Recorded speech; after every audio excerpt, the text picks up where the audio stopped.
Hello and welcome, everybody. We're doing a new thing today. We're going to be talking about authors and how they got successful. I'm very excited to be talking about this topic. I'm very, very intrigued to see what you all have to say. So first off, allow me to bring in some of my guests. First off...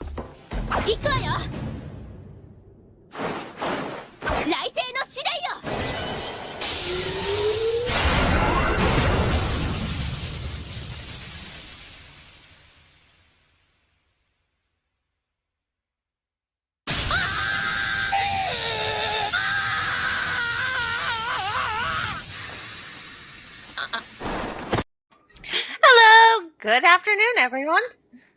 Hello. And we also have our resident mum that we tease. Please welcome Becca.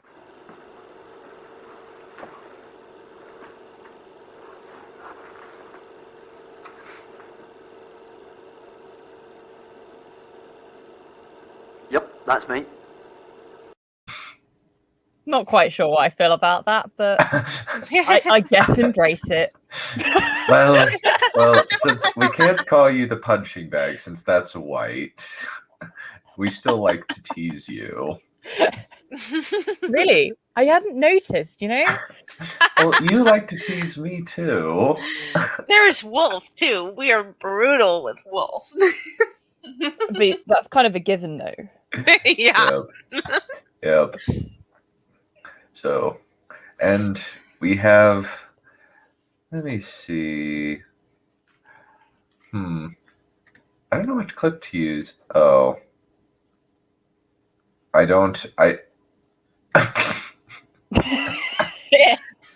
keep checking it. So I can't lie. Okay. I my can't goodness! lie. What the hell was that? What? I'm sorry, it's raining really hard and there was an amazing clap of thunder at my place. Dear. Oh dear. So I can't... if I go AFK for a bit, okay. That's why. Okay. So Aspiring Writer, I don't have the capability of just playing stuff on screen. What's the timestamp? I guess I can... Oh. I see. Okay, if it's 10 minutes, 10 seconds, that works. Okay. 1 second.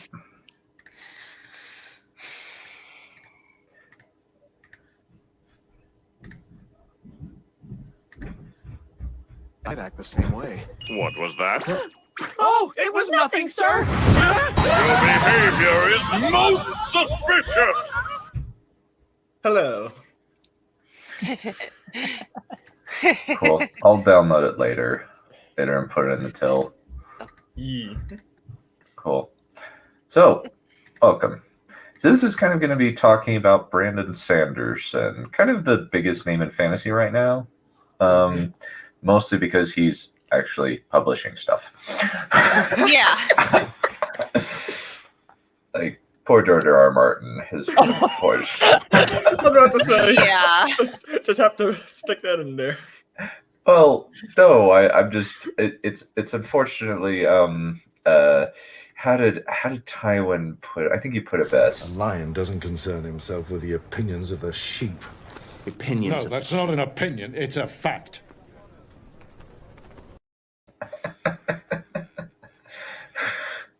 It's unfortunately not an opinion.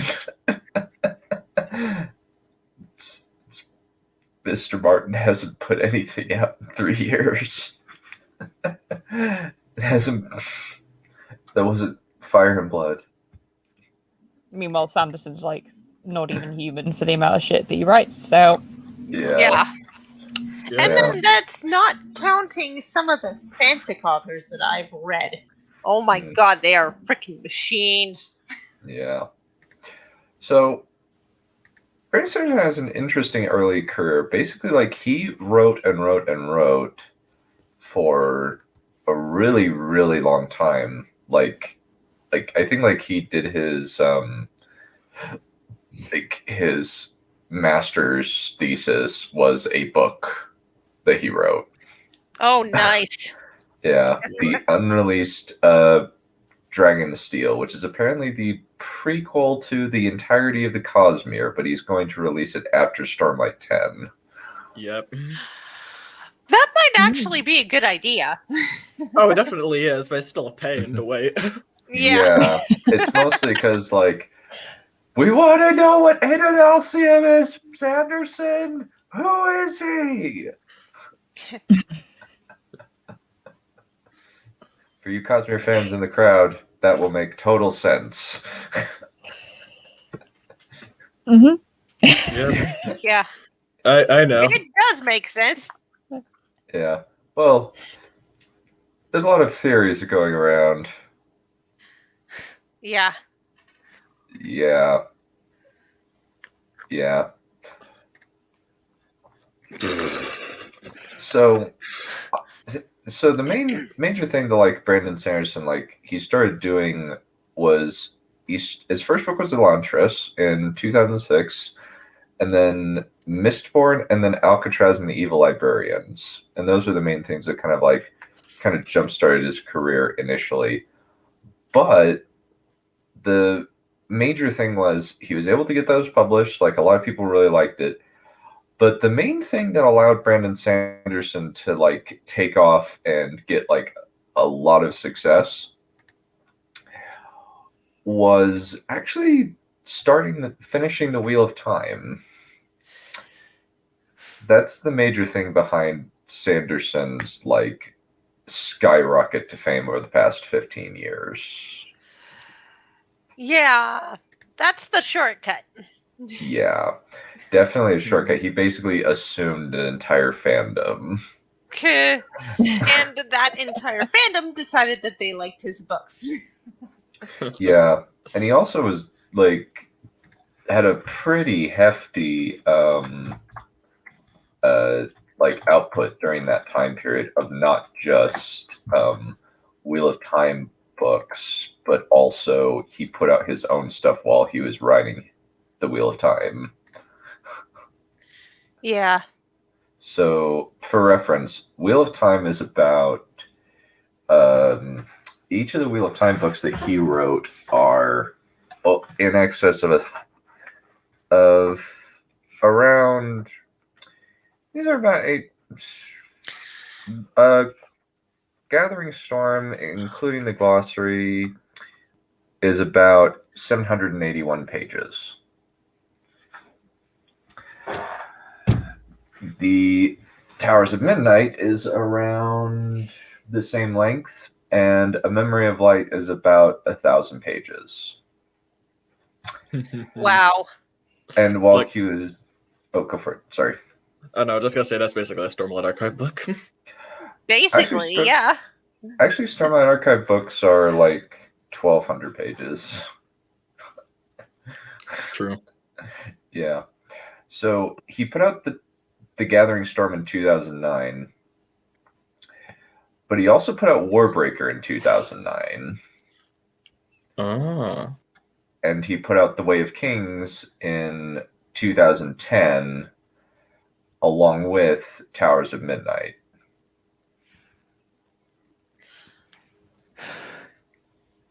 And then he was able to put Alloy of Law out in 2011, and then he was able to finish the Wheel of Time in 2013.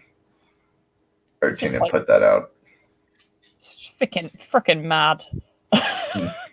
So much fucking work. Mm-hmm. This man. Yep. And now kind of like he's pretty much like gotten a lot of like he's gotten a bunch of Cosmere short stuff as well as big Cosmere books. Mm-hmm. He did Infinity Blade. Chair Entertainment and Epic Games asked him to write a couple of Infinity Blade novellas, which are pretty good. He also did the Legion novel series. 2012, 2014, and 2018.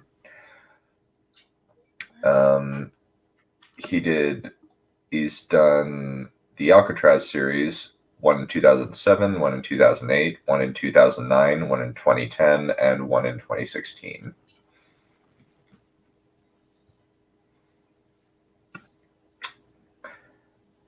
Has anyone here actually read the Alcatraz series? I read the very I first want book. to. I've read the very first book. I think I just need to get it with an audiobook because I just kind of didn't quite click with it when I was a kid. And my mom was reading it to me. I was very much a Wheel of Time junkie at that point in time. So, but I think the main thing is just Brandon Sanderson is able to keep a lot of productivity, but he's also extremely versatile. All of these books are books that he has written. Yeah, like his genre kind of scope. He's a multi-genre guy. Yeah. Yeah. I say you can clearly see his strengths in certain ones where he has a bit of lacking in others. I would definitely agree with that. I did not like Skyward very much. Like a lot of people say that's some of his best work, and it's just like I was kind of like the plot functions in a in a logical way. It's just like this is basically a sports movie plot. Yeah, it's like, and it's very very predictable. Yeah, I like Skyward. It's not that impressive though. It's just good. It's average. Yeah. What's impressive is that he's able to keep track of all the characters he came up with in Stormlight. Mm-hmm. I think he has sheets and sheets of spreadsheets or something. I feel like he has a Wikipedia for himself, mate. I was going to say, probably. He comes across as quite a logical mind. I can't imagine that it's just. I wouldn't have been able to imagine it just being in his head. I looked at the program he uses. It's difficult to use. Somewhere. He has an actual Wikipedia. It's a Wikipedia that you can use as offline. I've downloaded it myself. I don't use it though because it's a lot. Wow. Where can you find it? I'll try and see if I can get the name back. Give me a second. I know there's the Copper Mind, which the Copper Mind is actually built on a nice non-spoiler thing. So kind of if you haven't read past a certain thing, I love that name. Yeah. Yeah, it's perfect. Yeah, since there's kind of an identity of a man who's mentioned in The Way of Kings named Thydikar, and you find out obliquely who he is in 4. Oh. So, and the Copper Mind has a thing of, if you haven't read past book 4, this is obscured. I'll proceed only if you've read it. Yes. And so I was shocked when I found that out. Same. I swear everyone connected it, and I was just like, "Wait, what?" I did not put that together. It's a funny thing about Sanderson in that I don't know the ways in which he can.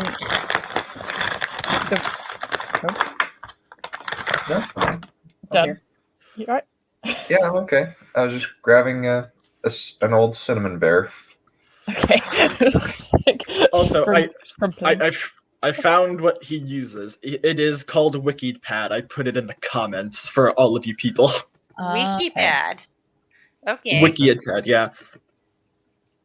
I forget where I heard him mention it, but it is somewhere in one of his words of Brandon.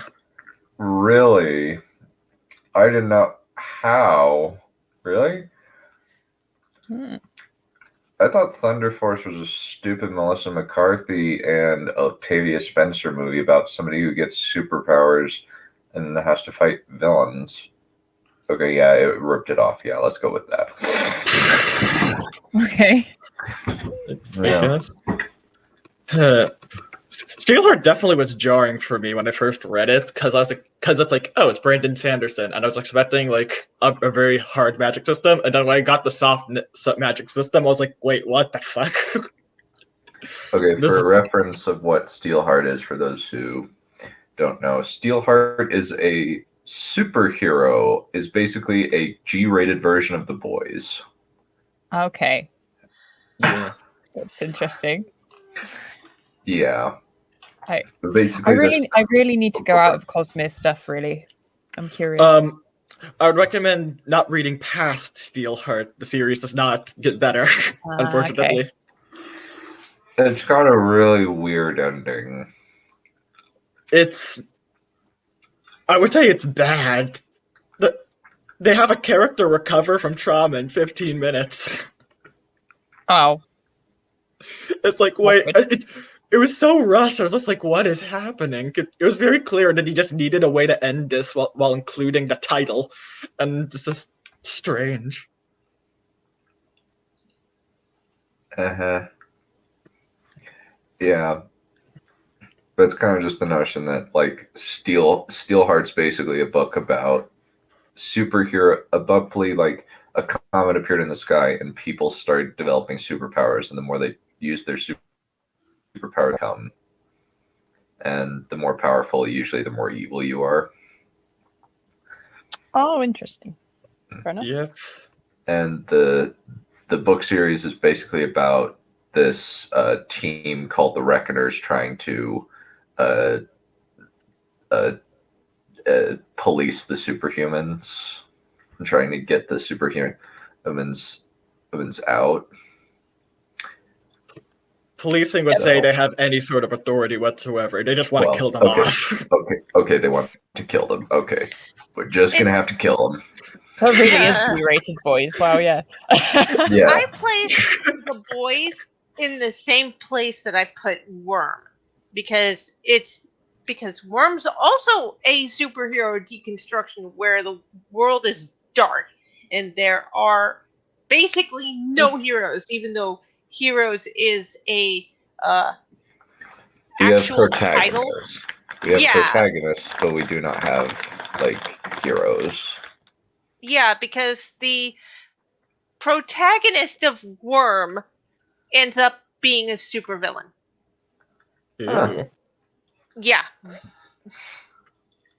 But it's very light on plot because the author is self-proclaimed that he's not very good at getting from point A to point B. So he just puts fight and fight and fight and fight. Yeah. And there is no reprieve from the darkness. There's no levity. So. Which is kind of funny because The Boys is darkly hilarious.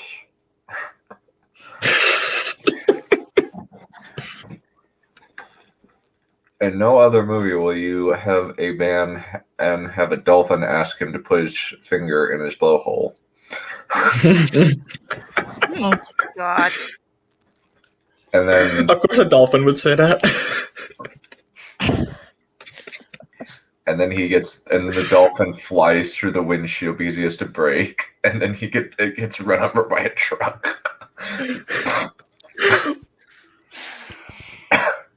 I really need to see The Boys. Season 2 gets bad. Is it funny bad, though? It's like Batwoman bad, but not quite as technically inept. So funny bad. I guess so. And then like then you have Warbreaker. Warbreaker is really interesting because it kind of like is a twist villain thing.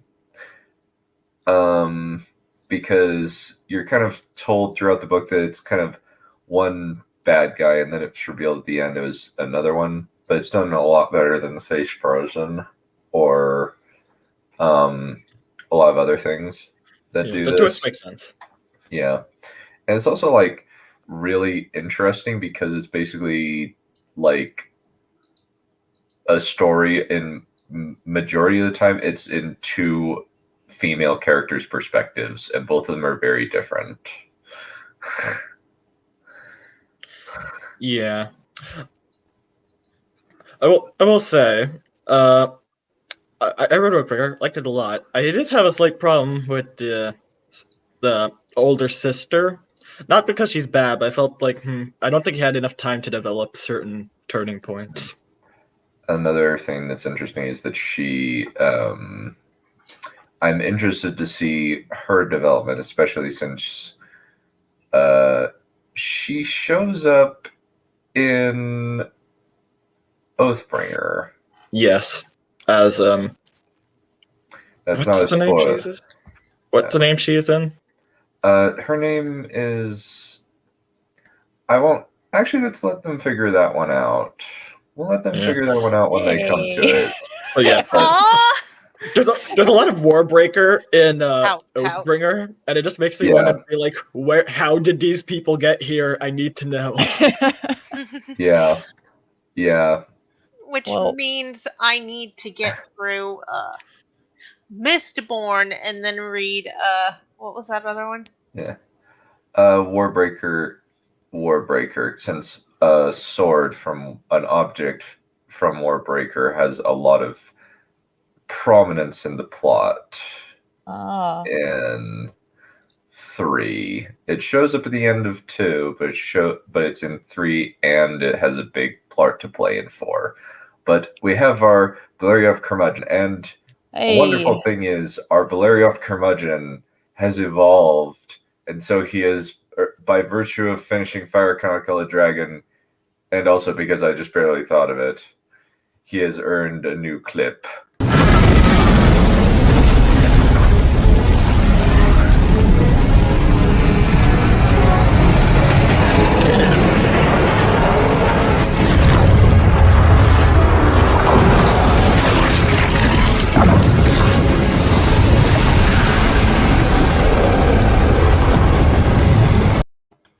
Lovely. Hello. Welcome, Perion. Greetings, you lot. Hmm. Brightnesses. So, some of Sanderson's Emperor mostly- Soul. Yeah, Emperor Soul, yeah. That's a novella, though. Yes, I but think it's mainly just great. like his shorts. Yeah, I think it's like his short story. Like his short stories don't really like get as much attention as his big books. Yeah, they don't seem to. I always hear people talking about Stormlight Mhm. more than I think Warbreaker would kind of count in this category since like a lot of people don't fully realize that Warbreaker is part of the Cosmere. And I've sort of been overlooking it. I've got it just sat on my shelf, and I keep looking at it, going, and then picking up a different book. But I think I need to get through Stormlight first. yeah, well, the Well, thing is, you can read it as a break, like once you finish Words of Radiance, because have you met Xyle yet? How's it spelled? Hang on. He's the guy who trains Renarin. Oh yes, yeah. I'm not pronouncing that like that in my head. So, yeah. yeah. So- The I've hell? gotten past that The too. hell? Xyle. He's the one that offered training for Kaladin too. Yep. Yes. Isn't he? Yes. I Okay, like good. this guy. Good. He is in Warbreaker. Oh wow. Yes, because he's like a proper quirky. I love it. I Yeah. love that it's like the quirky characters that Yeah, and overlap. Yeah. all of Sanderson's characters are properly quirky. Not, oh, look here, I have this quirky trait, and it's all I am. Yeah. I mean, yeah, So, but then there's like the difference between Shallon quirky and Wit quirky, though. Yeah. yeah. There's, Yes. All of Sanderson's quirky characters are witty quirky, Mhm. and that's what Yes. makes them so awesome. Yeah, Lift is another one who has her own kind of quirkiness. I love I this. loved Wit. Oh, yeah. Lift. He's Lift. talking about Lift.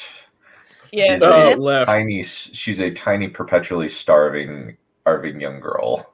Oh. Yeah, she has her own novella. Yeah. Oh, Hmm. that'd be amusing. Okay, so he does a bunch, like, so I just put up the 3 like different genres that he participates in. He's got one superhero series, both and fantasy, a sci-fi alien invasion book, and then a quirky YA crazy man genre where glasses give you power, and this family called the Alcatraz Smedry have unique powers, and they're all named after prisons in the U.S. Yeah, and then fantasy and science fiction. This is a whole big can of worms in terms of how the genres are laid. You could say some of the. I don't know if it's a. I hope this is not a spoiler to say that some of the fantasy might also be science fiction, viewed as science fiction, or vice versa. Well, here's the thing: the Cosmere is going towards science fiction. He's confirmed Mistborn Era 4 is gonna be very sci-fi. Well, like Yeah. there's like a sci-fi flavor to the Cosmere, like, or at least what I've read of it anyway. Like in different ways, like Stormlight has like a sci-fi kind of feel to the setting. Yeah, it does. Yeah. And Yes. Mistborn has the kind of the post-apocalyptic sci-fi kind of thing instead, even though like the setting itself and also the magic system has got like leanings of sci-fi as well. But Yeah, because it's called the setting- allomancy. Yeah. But like the spirituality and like the forces at work in Mistborn are very fantasy, but like the stuff around, there's lots of sci-fi elements in a different way to Stormlight, but he does like filtering in sci-fi into his fantasy. He's Yeah. one of the authors that makes the line very blurry and where fantasy and Oh. sci-fi are. Yeah, it's. Oh, go for it. Sorry. Thank you. I'll just mention briefly, because this is a whole other big subject, that C.S. Lewis remarks that certain forms of sci-fi might be considered fantasy working in the conditions of our own time. That is, you can't put these amazing countries on Earth anymore because we know too much about the Earth, so they put them in different planets or whatever instead. That makes sense. Yeah. I think in terms of like sci-fi, so there was a bit where he reads a book. There's a novella called Shadows or something, and it basically contains these gods that come down, and he read a section of the sequel. I think it's Six of Dusk or something. 6 of Dusk 2, yeah. 6 of Dusk. Yeah. He read some on his live stream, and it had a shard rifle in it. Yes. Oh. Shard rifles! Oh, Oh, yes, no. that sounds so awesome. That is not even, that is only one of many things in there. Well, That sounds considering the existence of things like fabrials and stuff, yeah, like Yeah. that sounds pretty cool. Yeah, shard rifle sounds revolting to me. I think it might have been a shard shotgun, actually, but No, guns are in poor taste. Give me a sword. Yeah, well, basically, like, as far as I know, like, this is like 1,000 years after. It's during Roshar's "we are going to try and colonize the rest of the Cosmere" phase. And we're Uh-oh. going Wow. That could get Wow. ugly. That could get ugly. yeah, well, especially when they come up against Miss Scadrial or Mistborn Planet. Oh god. I Oh, want dear. that. I can't wait Holy for that. crap. I've written Mistborn, I'm sorry. I'm pretty sure this is meant to be a conflict between Scadrial and Roshar, that those two are the main sides. And I think Cell. I think Cell's also a player in this. The Elantris one? Yeah, Yeah. probably. We This do get a cool. we do get a cameo from Elantris in Way of Kings. Yeah, one of those interlude things. Yes. The Pure Lake one. Also, Demu is in there. His I name is tried just looking for him, but I mispronounced. forgot where you said, and I got really confused. You remember the Pure Lake section in Way of Kings? Yeah. Yeah, I remember that. The one that has a name that is not that the Pure Lake guy doesn't pronounce very well because it sounds odd. Oh, okay. I need to go back to that. I love Demu. He's amazing. Yeah, he doesn't get much time there, and you don't really get to see his personality. But the main thing that you see with to see the character from Elantris is Kayana. Ooh. It's the specific word he speaks in a different language, and the word he uses is Kayana, which is a word that this character in Elantris says very frequently. You're Kayana, Sule. Oh, okay. Watch out for that when you. But yeah, this is kind of like his versatility. And this is kind of his like, yeah. A while back, I think last November, he put out a video kind of talking about like his process and kind of like he talks about his schedule. He gets up at noon, somewhere between noon and 1, writes from 1 to 5, has family time from 5 to 10, then writes again from 10 to 2, plays video games or has some kind of break from 2 to 4 a.m., and then sleeps from 4 a.m. to noon. Whoa, that schedule, God help us. Yeah. Gah. Holy, That's yeah. just scary. I could not live with that schedule. No. I used to stay up till 4, but no.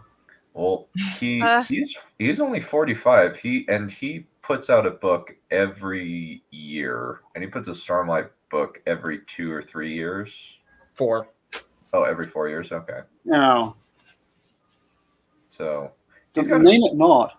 Sorry. Yeah, true. Well, those No. are huge books, so I'm not surprised that it takes so long to get it out. Mm-hmm. As well as him writing books in between it. Yeah. Since that's what he does to get his brain off, and he writes other books just when he gets bored, and that's why he's able to put out like a book a year almost in various different genres. To be fair, though, I've been screaming for the next Wax and Wane for ages. It's like, Oh, that'll be out next year. oh, thank fuck. Yep. I'm just like, I'm dying My here. feeling- I need the next one. Yep, my feelings exactly. God Yes. damn, the end of the last one. God, oh. Yeah, that one, that ending. Oh. I need it. Yeah. I Yeah. need Trell. Yep.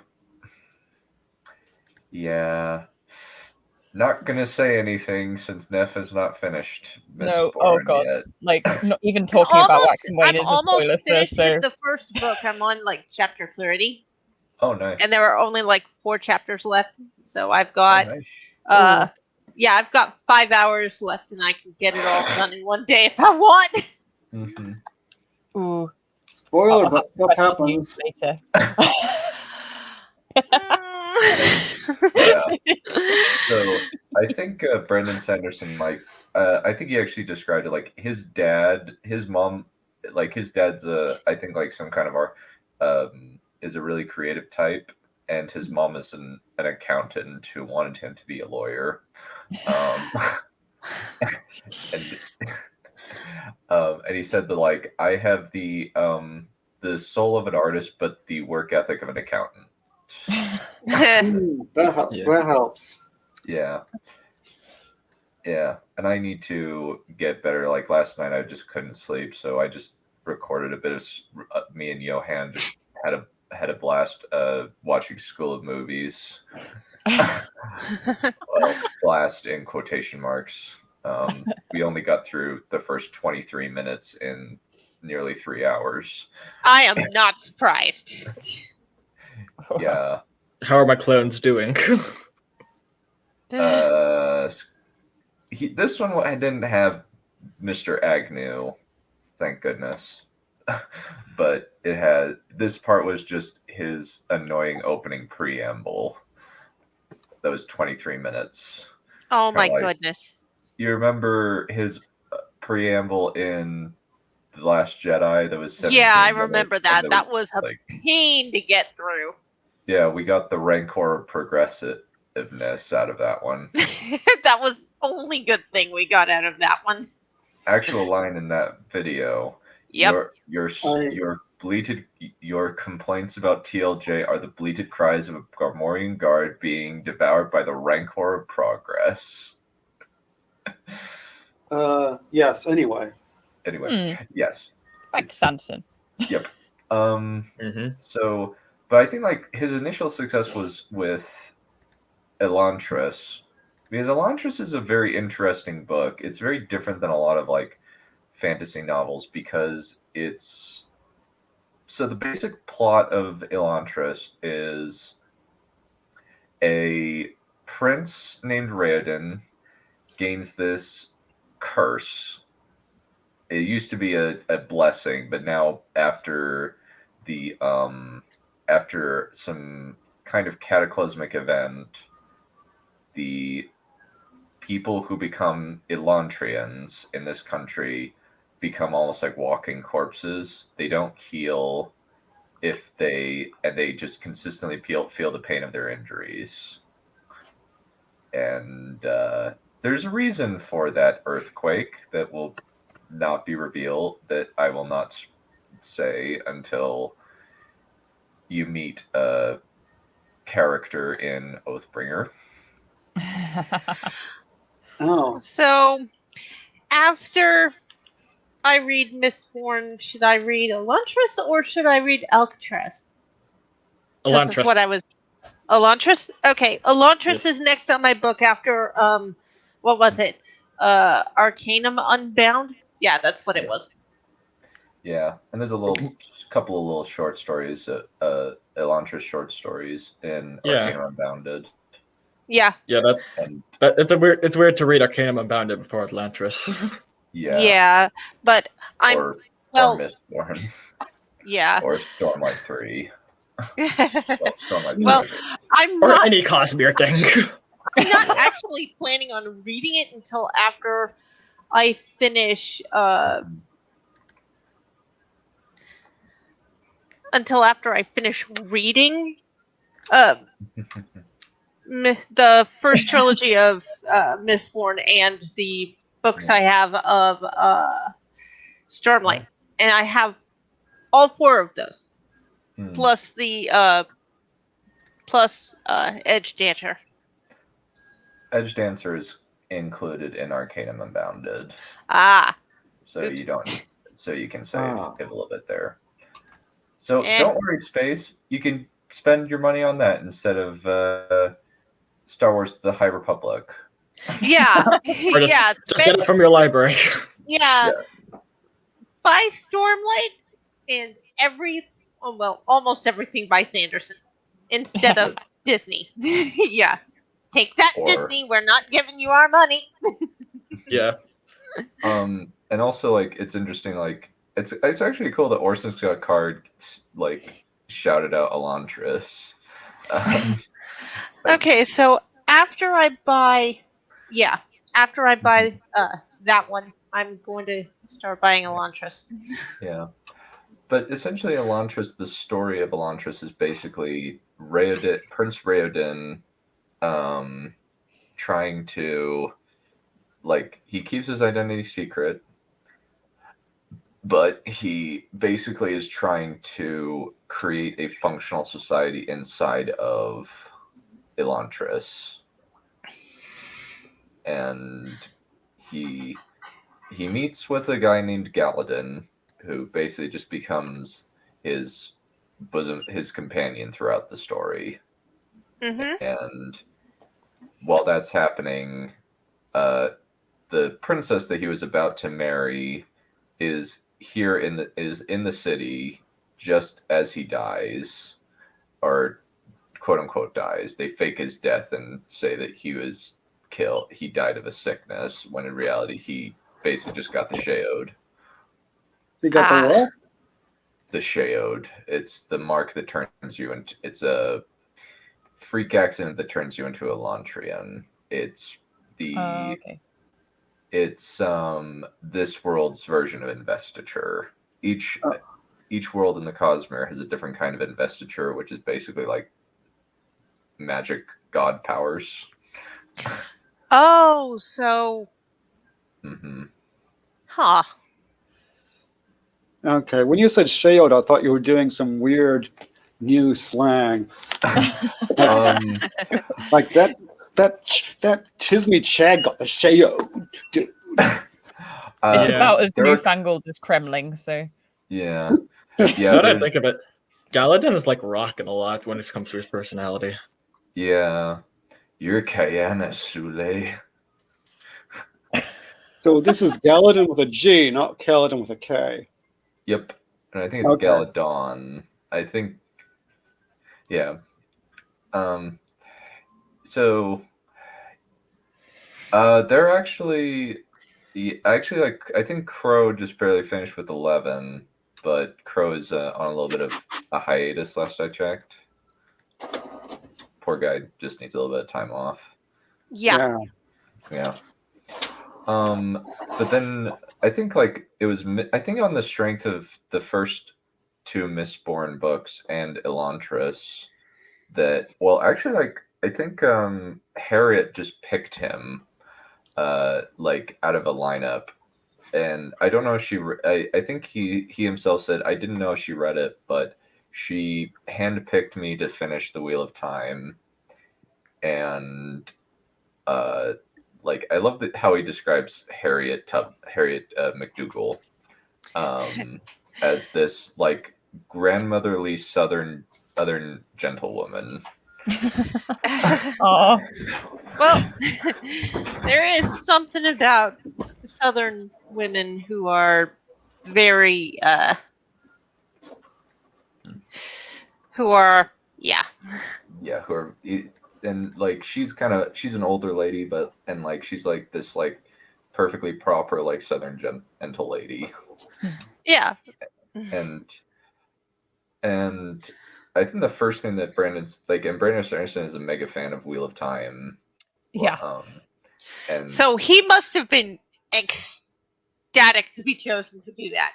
yeah, the thing he asked for is, I want to read the ending. I want to read the ending, since apparently Robert Jordan had written the ending. And so he read it and he was like, okay, this is great. I'm excited. Well, And then he had to fill in all of the gaps and write like a bunch. Like he said, he's like, okay, these notes, this is enough to fill 3 Wheel of Time books. If we tried to put all of this in, the book would be over 3,000 pages long. Holy shit. Yeah. So I think they're kind of like just talking about like his early career and stuff, and like his work ethic, and also like he like basically what he did in order to like write was he basically got a night job where at a hotel, and because business was slow, he would pull out a computer and he would write and write and yeah. write. But my thought is that how can he finish it if he doesn't know what the ending is? So him getting Yeah. So this was before that. This was when he was in college. Yeah, but him getting to read the planned ending is a good thing. Yeah. Yeah, he got to read the entirety of the notes. Since it was originally supposed to be just one book called A Memory of Light, and then like as he looked at it, it's just like there's too much here. And the way he writes, there definitely was too much for him to put into a single book, which is why it was cut in 3. Yeah, I think like Words of Radiance is like the max amount or at least like max amount of page numbers or something that Tor was that Tor is capable of printing in a book. Wow. Yeah. Interesting. Now I'm curious because I think Rhythm of War might have more. My copy. I Maybe should can't get work out the comparisons because And- I have paperbacks of Way of Kings and Words of Radiance, and in the UK copies, they're split into 2 books each. So I can't compare them to Oathbringer and Rhythm of War because those 2 I've got in hardback and they're in just 1. So Rhythm of War was actually done by a different company that could print more. This is something Brandon was very proud of because he actually did reach the limit for Oathbringer. Oh wow. Yep, I have 1230 for Rhythm of War. Yeah, Rhythm of War is so good. I can't wait to get there. It's fantasy Die Hard. Ooh, I cannot wait. Yeah. It just gets better and better and better and better. Yep. Yeah. It's as opposed to let me think. Where did I put that?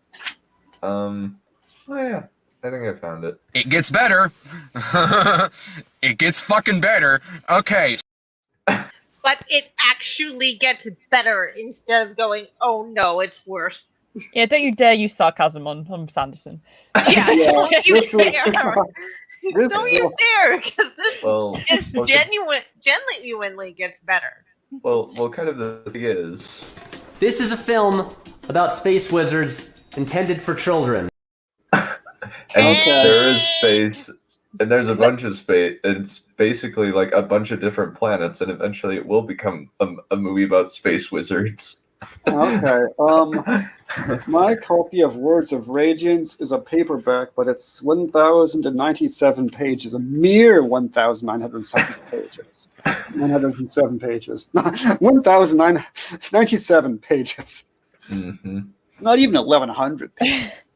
Yeah, like I've got the part 2 of Words of Radiance in my hand here, and it's like this is part 2 of a book, and it's 556.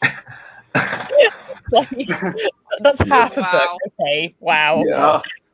Yep. That's longer than I can write, to be perfectly honest. Like I much prefer I've written like a 500 page book, and a 600 page book, but I could never write 1,000. Like I would get bored. And I just like, and nowadays I'm preferring to write like shorter books. They're like 40K. My first project, which I'm on part 3 of, as I said, is over that. So I suppose. Well, you should. It's book 4. You shouldn't buy book 4 before you buy the other 3. Yeah, by Way of Kings first, Space. Yes. Yeah, if you try and pick up if you try to pick up Rhythm of War, you're gonna be very lost. Oh yeah. I just checked. Oathbringer, and it's a paperback with 1,257 pages, so it beats the others by a mile. Pardon me. Don't die. Oh, Tyler Preston's right though. Psychic samurais. Yeah, because that's what George Lucas originally based the Jedi off of. They were samurai, not space wizards. Yeah. I'm gonna be playing this one a lot on the prequel stream. Ready to make some enemies? Let's. You know what? We're burning this bridge. Yeah. Since we are going to please neither the prequel haters nor the avid prequel defenders on that one. May the fires burn. Yeah. Yeah. Aren't you so excited to be getting on to less controversial topics? Well, the prequels are They are a very contentious topic. Well, it really isn't controversial if everyone hates you. Yeah. It's only controversial if people are disagreeing. Yeah. I think the people who hate the prequels are going to say, "You are too nice to these movies," and the prequel defenders are, "You're not criticizing George Lucas's vision properly." Yeah, but Well. it's like my analogy of the makeup artist is going to get used a lot, probably. So now that we've kind of gotten to the kind of Sanderson's work ethic and just how much he writes a lot and has a consistent output, I think that's a big part of why he's continued to be successful, as well as the fact that the Stormlight books are really good. But let's kind of examine why he's a really good writer. Pardon me a second. Oh, go for it. Sorry. How long have I been muted? Sorry. A while. About a minute. Oh. I muted you after you started coughing. I thought. Oh, okay. I didn't realize. Okay. So you did hear the bit where I was talking about how long these Yes. books are. Yeah, You did hear that bit. The only other bit you didn't hear was when I was trying to say that no one will I'll be really an outcast because I'm completely detached when it comes to the prequels. So I'll be a really outcast. That's all I was going to say about that. Well, I think that you're going in fresh, so yours is going to be a fresh opinion. Though I imagine I imagine you've probably seen the originals, the original trilogy. Yeah, I've seen the first one back when it was just called Star Wars. I've seen The Empire Strikes Back, and I've read Darths and Droids. Darths and Droids was fun. So, okay, good. So you cannot be labeled as a buttered OT fanboy if you watch the prequels. Yeah. So why is Sanderson? Yeah. Yeah. Oh, go for it. Sorry.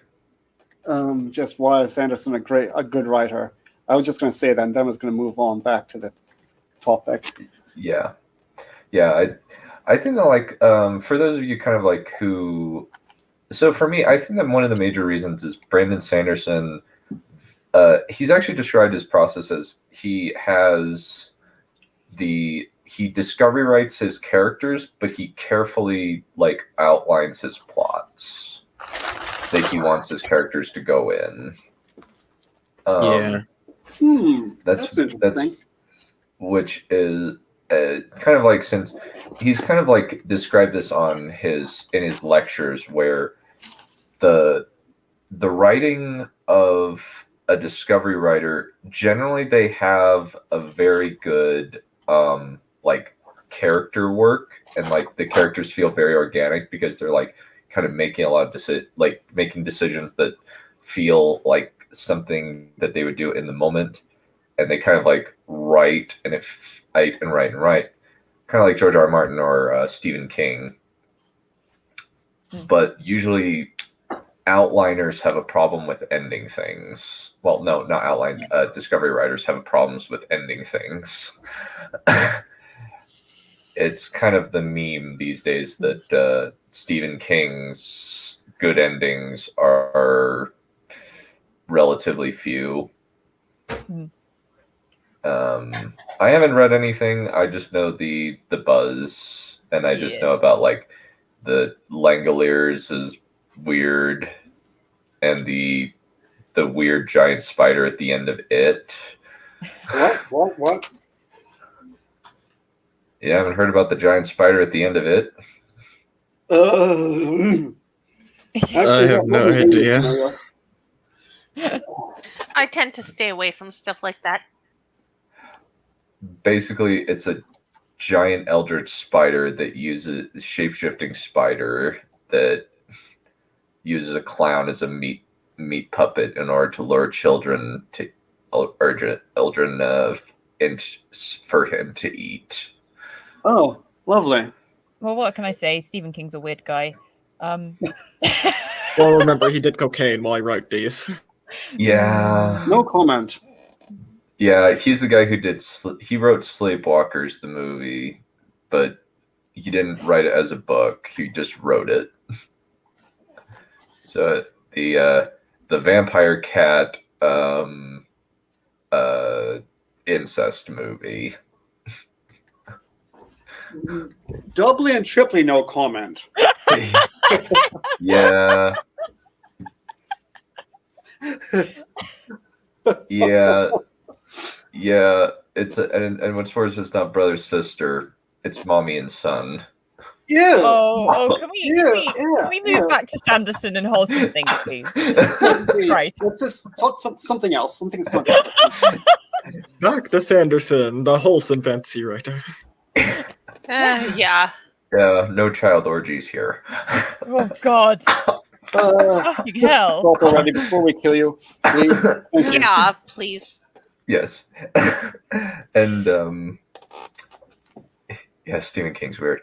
Anyway, Sanderson, yeah, I think that part of it is just like also like Sanderson's also very approachable in a way that Martin is not.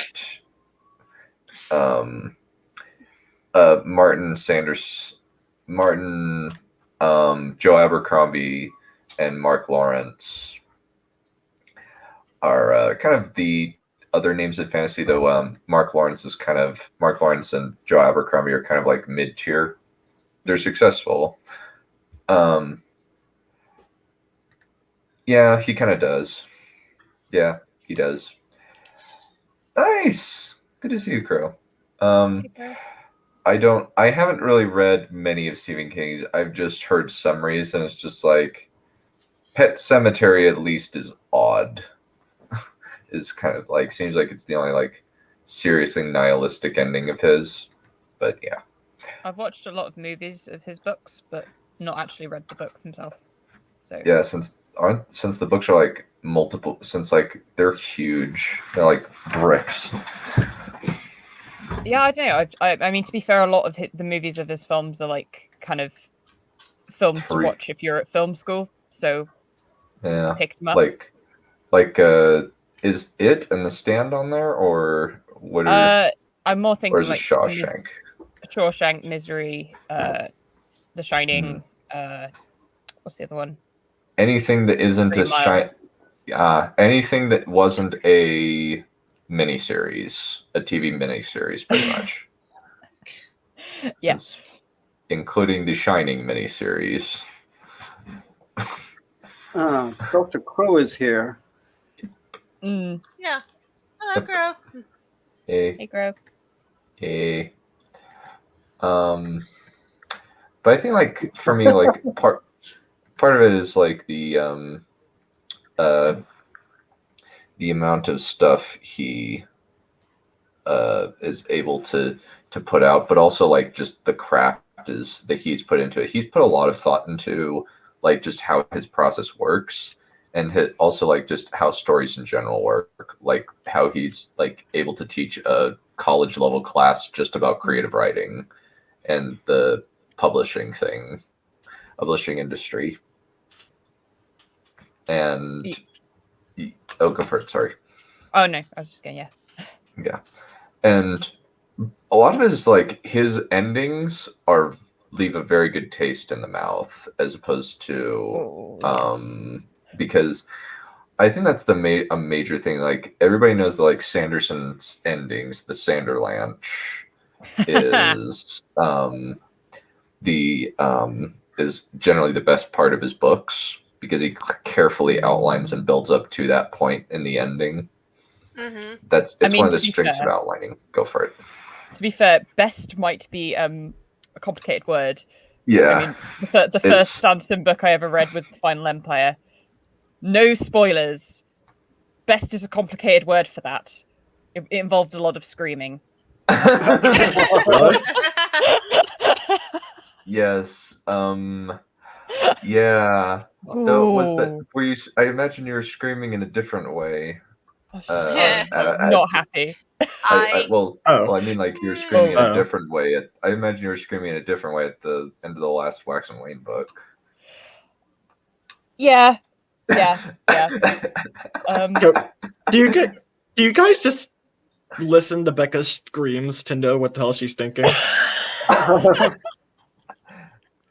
Okay.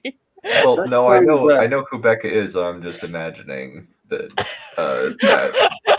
like considering my ending reaction, and to somebody showing up.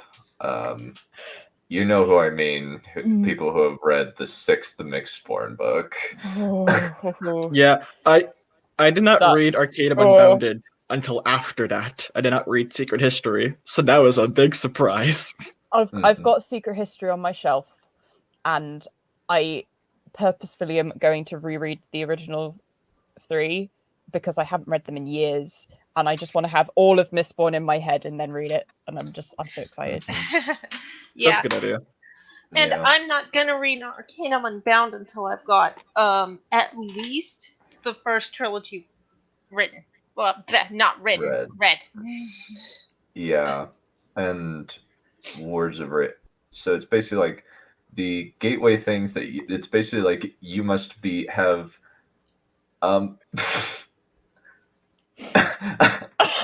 Okay. What? Thank you, Space. Well, I thought, in his defense, that was what I was imagining. I was just like, in the distance, Dunn hears a slight scream, and he listens closely. It's like, that's a good scream. I think you probably heard my scream when I finished Way of Kings. Yeah, I was going to say, I imagine like screams of joy, of childish pleasure as Tarek gives Becca his no comment piggyback ride across the fields and fjords of Britain. Let's get back on topic. I can't hear what you're saying, and I'm glad. Dunn has a receiver just scanning for the frequency of your guys' screams. Yeah, he must. Die, Bretlord, die. I just said he's giving her piggyback rides. It's perfectly innocent. You people made it dirty. No, well, I think we know you better than that. Oh, done. Thank you so much. So why is Sanderson a good writer? So there's a whole number of different aspects you could talk about there, like characterization, world building, all sorts of things like that make it interesting for the reader. His world building has a lot of thought into it. Yeah, it's definitely he was definitely the one who inspired me to do very detailed world building. Yeah, world building was always one of the things that I like to do most when writing a story, even though I know some of the details are not going to make it into a book. But yeah, Sanderson is definitely a prime example of putting a lot of thought into a lot of world building and making it fit. Yeah, he may be the best world builder that I've read. I'm not sure. It's sort of a toss-up maybe between him and Tolkien. But even Tolkien has holes, but I'm sure there are holes in Sanderson too, though. I would say Sanderson is more creative than Tolkien with some of his stuff. I think that might be one of the... I would definitely agree with that. He's definitely like... Roshar is one of the most creative, like, worlds that I have ever read. Yeah. It's just wonderful. And he's also... sorry. It's all right. He's also a very purposeful world builder. I think that's quite key. Like, although there's a lot of, like, creative stuff that's, like, you know, maybe not directly purposeful to what's going on, but that world is playing into the narrative and the characters very, very, you know. Yeah. And he reveals details like over time. You learn things because at first you're like, he throws a whole bunch of words at you and like, what the blazes are you talking about? Lashings and blah blah blah. Just shut up already. That was my reaction with Warbreaker. When I heard Bratz, I was like, what the fuck is this? Well, the first thing I thought was when I read the prelude for Way of Kings was, what are lashings? This sounds so interesting. Yeah, what the blazes is this? And then eventually you find out. But some things you don't even find out for several books. Well, Yeah. What's quite Yeah. interesting is that the difference between how quickly you find out how the magic system works in Stormlight versus something like Mistborn.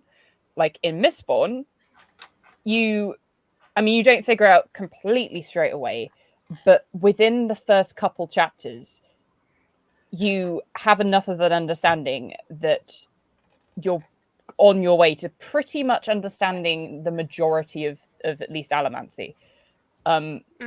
Whereas Yeah, definitely. it's like it's set up very, very quickly, and you start filling in the gaps of the bits that aren't as relevant immediately. But you learn about the magic system very quickly, and it was very weird picking up Stormlight when I first picked it up, because I didn't really know what to expect, because I'd read Mistborn and just fallen in love with it. And it was very strange, at least in the first read through, to like be like, wow, I'm not actually learning about the magic system at all, really. It's taking ages. And that was almost frustrating. And it's only this time round when I'm sort of giving it space that I'm actually I like that. I like how you're just taking the time to take in what's going on in Stormlight until it slowly reveals what's actually going on. Well, Yeah. in Mistborn, not to spoil anything, there are 3 magic systems. You learn about 2 of them. You don't learn about the third one till the very last book. He gives you almost zero information. That's also true, but it's funny with Stormlight that like you don't even get that because it's 3 different magic systems. You can complete a magic system, and even though you haven't completed like all of what's going on, it's like you've got a whole system to work with that can play into the plot, whereas you don't have that playing into the plot as much in Stormlight for quite a while. It's not a part of the actual interactions until you get more into words. Yeah. Well, actually, this is a good segue to bring Brandon Sanderson's Laws of Magic.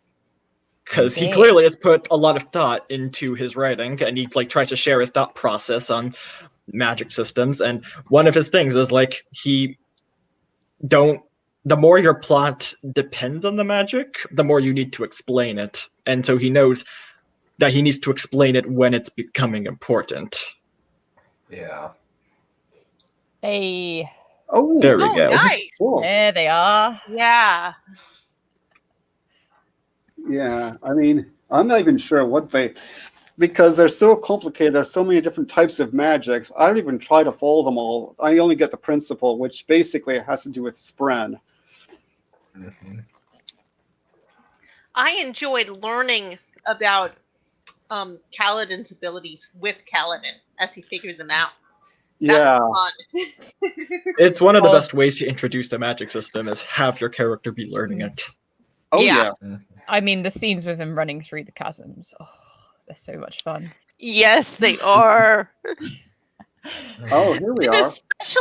Especially with him testing the lashings out to see how long they last. That was fun. Yeah. Sigil's tests are very interesting for me because I was like, No, I like how much they're trying to get a measure of his actual abilities rather than leave it very vague. Yeah. They're vague to you, but not to the character. It's almost a nod from Sanderson going, yeah, so this is like these are the limitations of the magic system. Yeah. Remember the laws of magic? Yeah. Valerian, you have something to say? I don't remember. He actually has some mathematician physicist person who's trying to calculate how much stormlight is in a sphere. Oh my god! Yeah.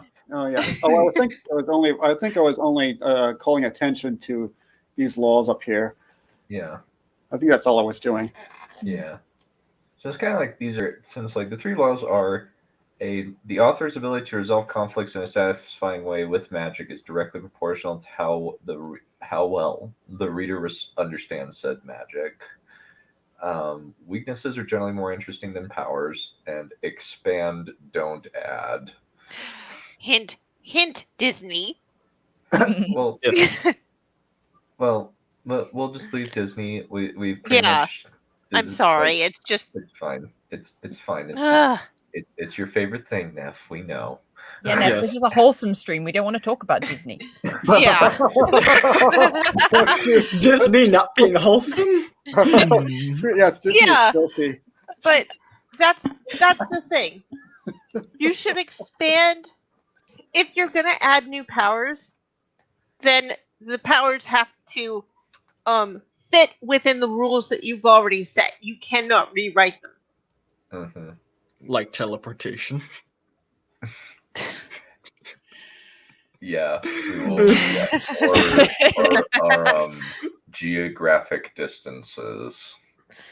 Yeah. Or It's not. yeah. Well, actually, Yeah. mention Sanderson has technically broken his first rule once, and that's in his first book, Elantris, where there's a bunch of things where it's like they're not very set up. They're very clearly meant to be set up for future Elantris books, which he does have planned. But in that one book, it's kind of like, what is this? I actually skipped over them on my first read through because I was like, I don't care. Show me what I actually care about. Yeah.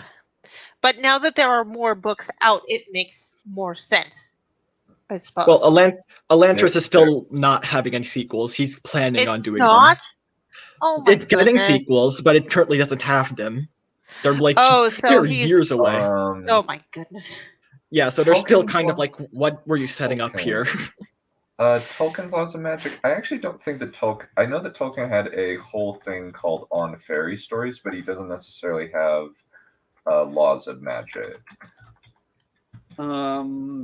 Maybe tacit ones, understood ones, implicit ones.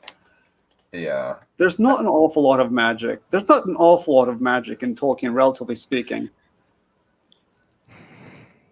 Yeah. Yeah, if you compare it to, like, maybe even C.S. Lewis in the Narnia books, let alone the Oz books, forget about it. There's not all that much magic in Tolkien. Yeah.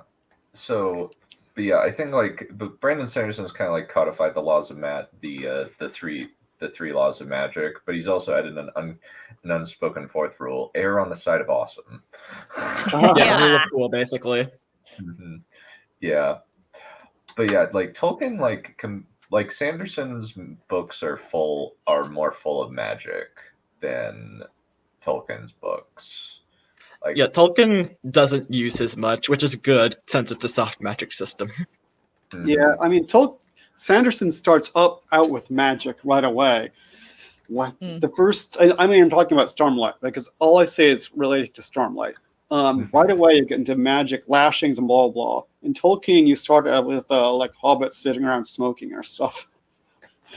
Yeah. Yeah. Most of I think the most that you get of Tolkien is basically a kind of an examination of how he plots and structures stories, or the specific mechanics of fairy stories, which he classifies Lord of the Rings as a fairy story in terms of and by that I mean like the FAEERIE rather than the FAAIRRY. Yeah, he does make a distinction somewhere between magic and enchantment, like powers that elves have just by virtue of being elves versus a magician laboriously, learning how to do a learned thing, which often involves and also black magic and white magic are totally different. Mm-hmm. So things like that he'll have, but not in that kind of detail that Sanderson does. And it's mostly on a philosophical level. Yes. Like the eucatastrophe is an example of a thing that could be considered magic. It's basically the idea of an abrupt, sudden, surprise, happy ending that kind of makes the fairy story satisfying. It's why Gollum dies in the way that he does at the end of Lord of the Rings, and how that part is resolved. Oh, what do you mean? I just add more and more complicated power systems for my half dragon, half elf, and half demon super warrior. Whose name is Gareth Stew, I gather. Gary Stucius Maximus. Oh God. Somebody write that parody book. Valerian takes notes. I can hear him. Oh God! Dear. More things to melt our brains with. My voice. I don't know. It's voice sounds the same to me, pretty much. It's always been deep.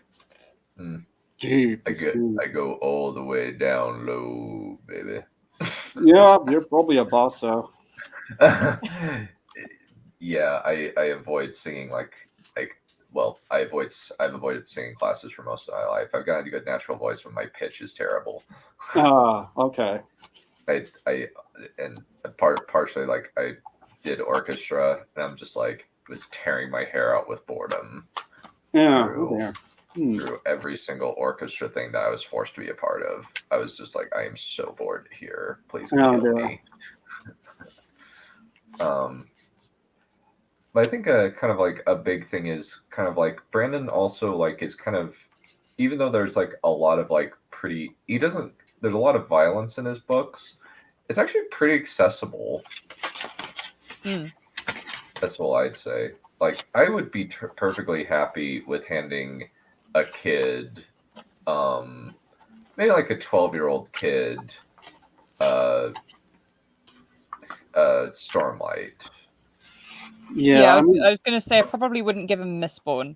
Yeah, no, that's why I say like Mistborn. That's PG-13. Yeah. Well, also it has dark stuff. Like I first read Like Mistborn when I was, I think, 17. I want to say, and although it's even at that age, it was quite it wasn't so much like the actual content, but it's very, very heavy. It's very, I mean, like it's not really a spoiler because when you read Mistborn, you understand this. You spend that entire freaking series going, this is not going to end well. Holy crap. This is heavy as hell. Like you can feel it on the back of your neck reading that book going, oh God, there is no Yeah. I read the Mistborn trilogy when I was 15, and I admit to being somewhat emotionally stunted in these regards and didn't care too much, except there were still some moments that somehow were able to shock me. I was like, okay. Mistborn just shattered my soul. It's never been the same again. I look forward to chatting. I look forward to chatting about that. Yes, but I also look forward to getting this out. Stormlight does have a few moderately adult. I mean, there's a tiny bit of 4-letter words in a few places. Nothing like Martin. There's like a couple, and there's a few moderately intimate scenes. It's nothing big. There's a little bit depending on how protective you are of the kid. If you watch him, I think if you watch a Marvel movie, you'd probably be fine to read a Stormlight book. Oh yeah, I keep forgetting that mores have changed since I was a kid. Yeah. Nowadays they'll learn all sorts of disgusting things when they're like 5 years old nowadays. Yeah. So I take it back. It's actually G-rated. Hey guys. Yeah, it's weird. It's also Guys, did you know that Brandon Sanderson has a Stormlight Archive strategy game? Oh. Yes. Oh, I think fun. I was aware of its existence. Yes. Is it the Call to Adventure game, or is it something else? It's Call to Adventure. Yeah, I have the Prime version of that game, the non-Stormlight version, and I actually have it on. I actually have it on a computer. Actually, let me have you ever got let me actually pull that up because I think you might find it fun.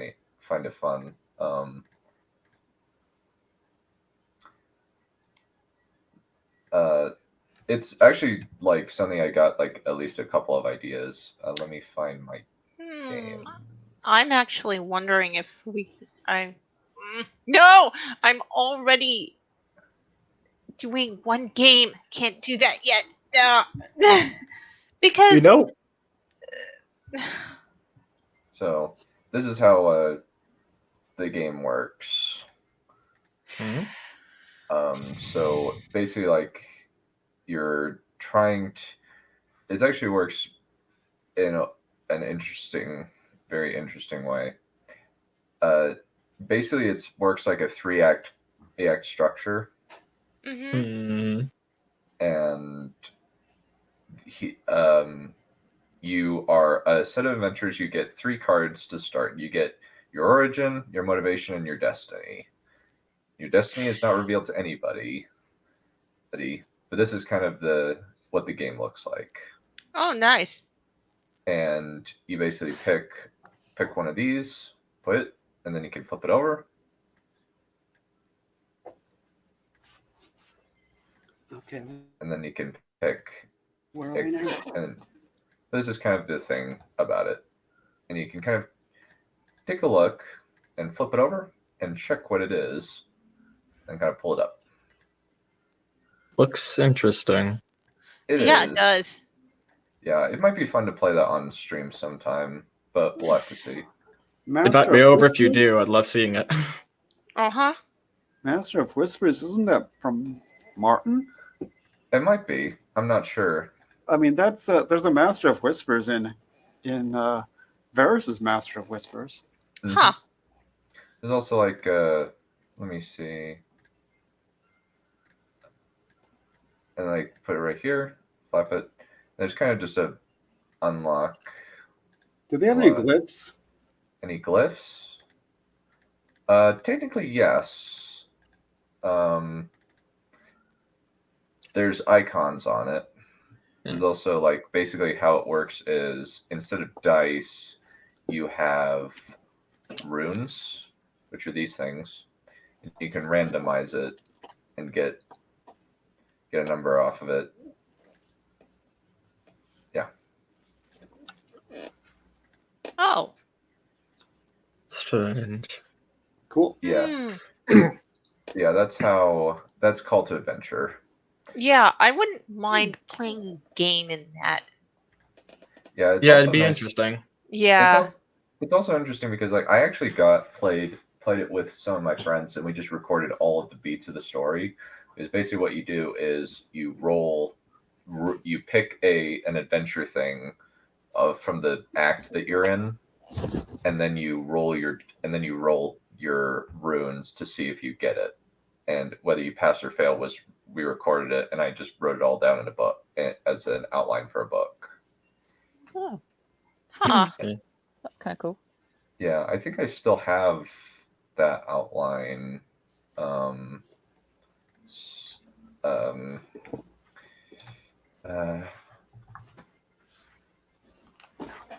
You know, one product I wish Brandon would make is the game we see in Oathbringer. There's a card game, and I want him to release at least the rules of it so I can play that.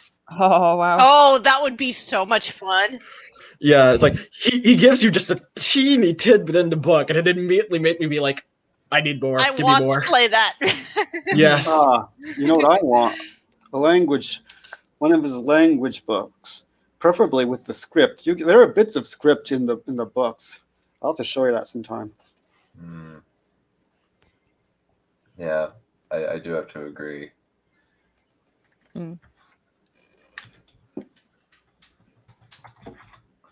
I know there are people trying to recreate that game, but none of them know the rules, so the game is just really flawed right now. And Brandon's like, I might give you guys the game. Please. My exact feelings. We're begging you, Sanderson, please. I will buy it, mate. I will. Shut up and take my money! Yeah, this is kind of like the outline of a story that I got just from playing one game of Call to Adventure.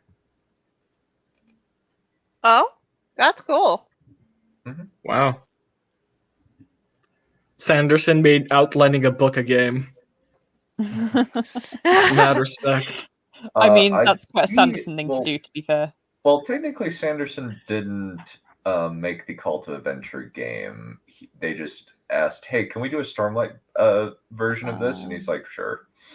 Yeah. Fair enough. Yeah. You can do it, Mar. You can do it. You can do it if you Yeah, really it's- want. But yeah, I think But that you that's must the try. It's easier to read if you're listening to the audiobook. It's much easier. Yeah, I would concur because Michael Kramer is really good. That's fair. I'm more of a physical book person. Yes. Yeah, like especially because I like being able to like flip back to maps and stuff, and I sometimes go back to pages, when I realize something's connected and things like that. So audiobooks freak me out because I'm like, oh god, I can't go back. And I tend to end up like, if I have an audiobook, I'll get the physical copy and like read along at the same time. I just can't absorb an audiobook. My sister's trying to reread Stormlight Archives for Rhythm of War, and she's using the audiobooks for it, and I just can't. I could probably reread things with audiobooks much easier than I could like listen to it straight out. Yeah. The only audiobook I've listened to is the Song of Ice and I didn't Fire. make you. I was talking. Pardon me. Sorry. The only audiobook I've listened to is Song of Ice and Fire because we have a book club in another Discord that we listen to it on. Oh, with Roy Detrice. Yeah. Yes. R.I.P. That chap. Yes, poor chap. Yeah. And I think that Roy, I don't know how I like Roy Detrice, a lot of Roy Detrice's books, voices, but some of them I can't quite. I liked his John voice, but yeah, some of them are weird, and some of the pronunciations are weird, but that's all by the way. Yeah. Like Brienne of Tarth rather than Brienne of Tarth. Brienne, yes, Brienne. We have to make fun of that. Or I think the main thing that's jarring is his Daenerys voice is kind of odd. I can't quite get into his Dany voice. Sometimes I think everyone sounds like an old lady in an Irish village. That's a little also, harsh. like, his Jaime and Cersei voice is kind of odd. It kind of, I don't even know what accent he's doing when he does Jaime and Cersei. Yeah, but I do like him though. But that's all by the way. Yeah. I much prefer Kate Reddy and Michael Kramer, who like are just gems of people. And it's actually interesting. The Michael Kramer and Kate Reddy are actually a married couple. Yeah, I always found that really cute. So yeah, the readers of the Sanderson books are married in real life. It's really cute. Oh yeah. Yeah. No, she does not. She's a liar. Somewhere. What do you mean somewhere? This is not a thing. Becca, what did you? What? Becca, I am an anti-audiobook person, so I respect you forcing someone. But how did you force him? Also, well, it's a lady, and yeah, how did you force her? Also, she's Russian. So I suggested that she read them, and that's not forcing you not to listen to them. No, that's how Russian. Remember, there's always a hidden meaning for Russians. You suggesting is you threatening with a blade. Yeah, basically. Do you have a KGB agent at your disposal, Brightness, Becca? No, but she probably does. Well, wouldn't it be MI6? I think it would be MI6, wouldn't it be? Since she is British, after all. Yeah, maybe. Yes, me and Mara are secretly like enemies, like in league with our respective states. Oh, cool.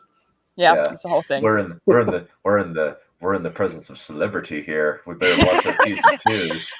The war between Brits and Russians. Actually, what I'm thinking about doing at the moment is getting some physical copies too. Yeah, because there's some cool non-spoiler artwork. Let me actually pull out some Stormlight. Oh. Yeah, artwork. and there's a box You got- set 1 through 4 that's in pre-order right now, and I'm not sure if I want to do that or not because it'll be $150. Yeah, I have an know, entire file of fan art from the Cosmere, and I'm pretty sure like a decent portion are from the Call of Adventure game because they have some really good stuff. Yeah, there's like the glyphs. Yeah, Isn't that cool? You don't see Yeah, any it is spoilers. really cool. You. Yeah, let me. Valerian face This is my reveal. face. Yep. You can't see my face though. I've seen your face, mate. Yeah, you weren't keeping it covered enough. I can't see it now, but you unfortunately have a did not face. hide it well. I don't actually have a face. Oh my Yeah. goodness, that artwork is just so wonderful. Yeah, and that's actually in the physical copy.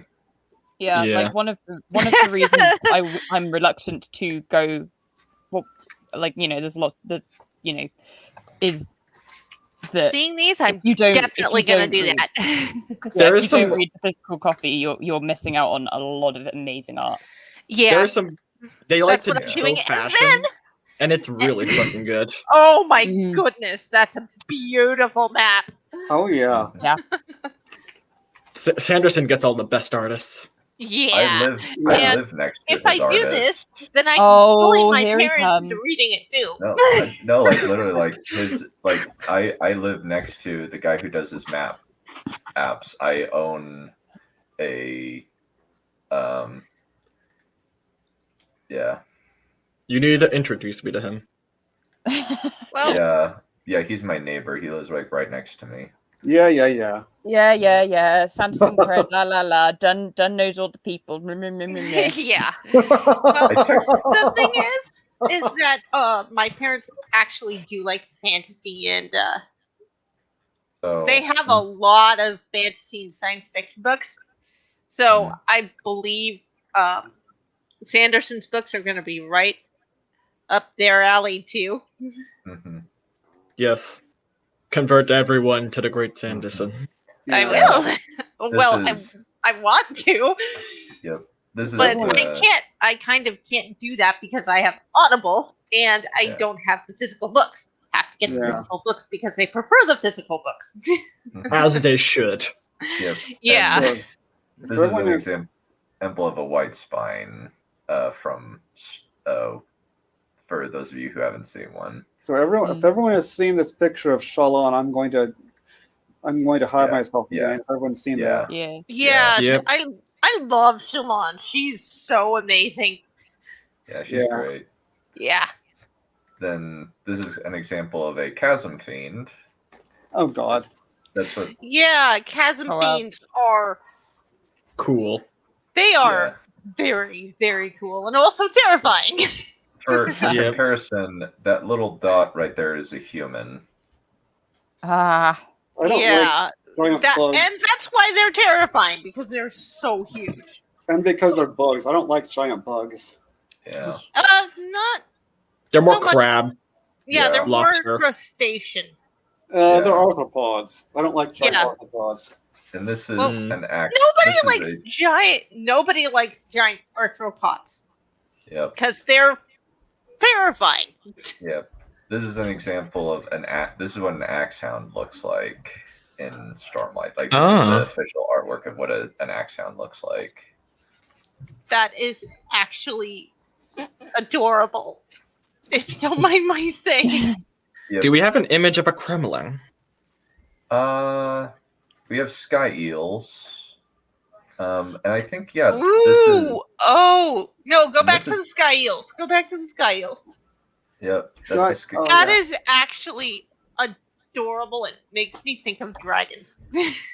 How is it adorable? It looks like it would bite my finger off. Like, I guess it's adorable in the way a snake can be adorable, but they're also terrifying. Yeah, And they that's also my thought. Dragons can be Nah. very cute, but depending on how big they are, they can be just as terrifying. Well, they're adorable when they're smiling at you. They're not adorable when they're breathing fire at you. Yeah, exactly. Valerian, you had something to say? Just that a lot of these illustrations in the books also have notes from by Shallan or by others. So a lot of them are from her notebooks. So they're So they're like part of the story too, in a way. It's like diegetic music in a way. I would assume all of the ones, the more detailed, the more likely it's from Shallan due to her art skill. Yeah. Here's a thing of Kremlings. I really want a published, like, full, like, Shallan sketchbook. I think that'd be awesome. I can see why. I would why like. Shallan's brother removes that thing's legs. Yeah, I would like. Let's see, a bestiary by her. I would so totally buy that. Well, we get a Spren bestiary at some point. Ooh. Oh, I was wondering Yes, whether or not I should please. mention that because I'm like, should that be considered a spoiler? But no, since you mentioned it, yeah, she draws Spren. It's great. Yeah, she draws everything. Yes. Yeah, she draws everything. Like we see, like the flora of Roshar. Like that's kind of just an example. Yeah. I think yes. Or like It's because of Shallan's sketches I was able to get this little because of, commission like- actually.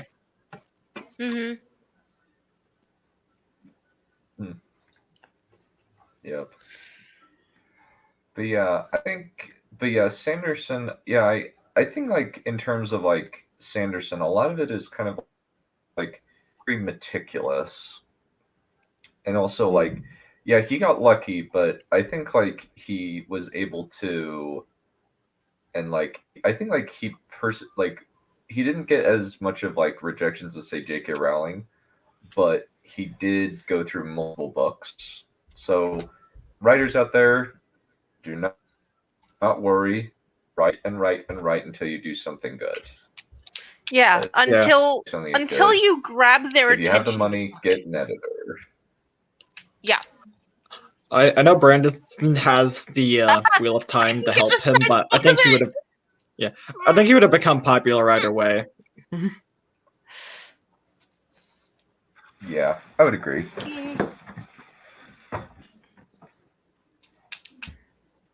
Yeah.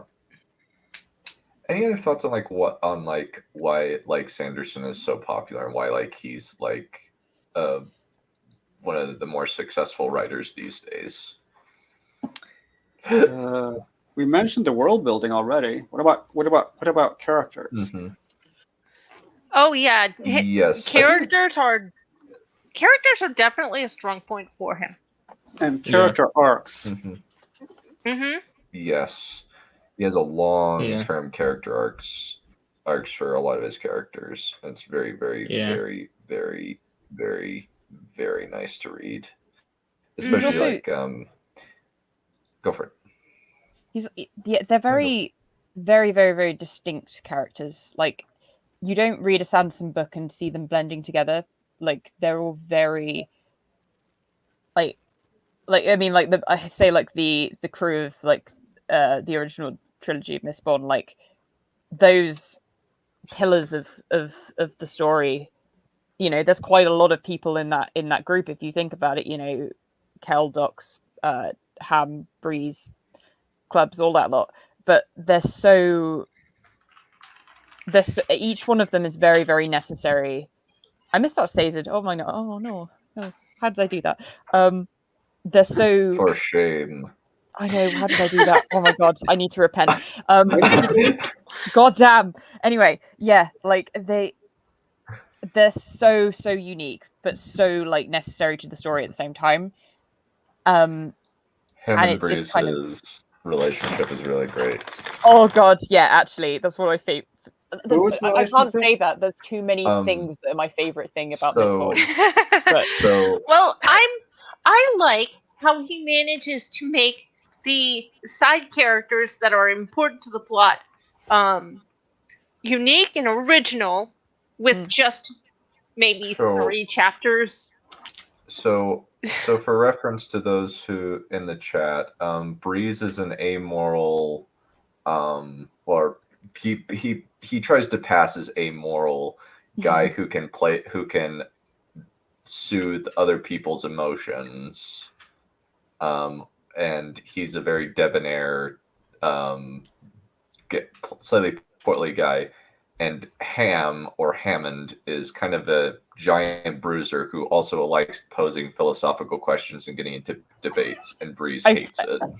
But they're best mates, and it's wonderful. And Yeah. oh, Ham is one of my favorite characters as well. He's fab. Yeah. I loved Breeze, Yeah. and the two are like peanut butter and whatever goes with peanut butter. Peanut butter and let's go with peanut butter and Nutella because peanut butter and jelly is cliche. And these two are definitely not a cliche. Like chocolate and marshmallow on s'mores. That works. I'm getting really hungry now. Mind you, I mean, like, there's Ham and Breeze, but like then Kel and Dox, it's a bit less exaggerated, but they're a good friendship. They make me happy. Yes. Yeah. Oh. Also, Kel here is a good dad, which is kind of like rare these days. You don't get good dads anymore. Especially I'm gonna get all nostalgic for Mistborn now. Oh, yeah. He does care about the little girl. Yeah, it's lovely. Oh. No. Waffles and honey are the prime combination, CT. Don't you forget that ever. Milk and honey and tea. So what does this do with anything? Well, basically, like talking about characters and how like food analogies just came in. Yeah, it's just it's just perfection.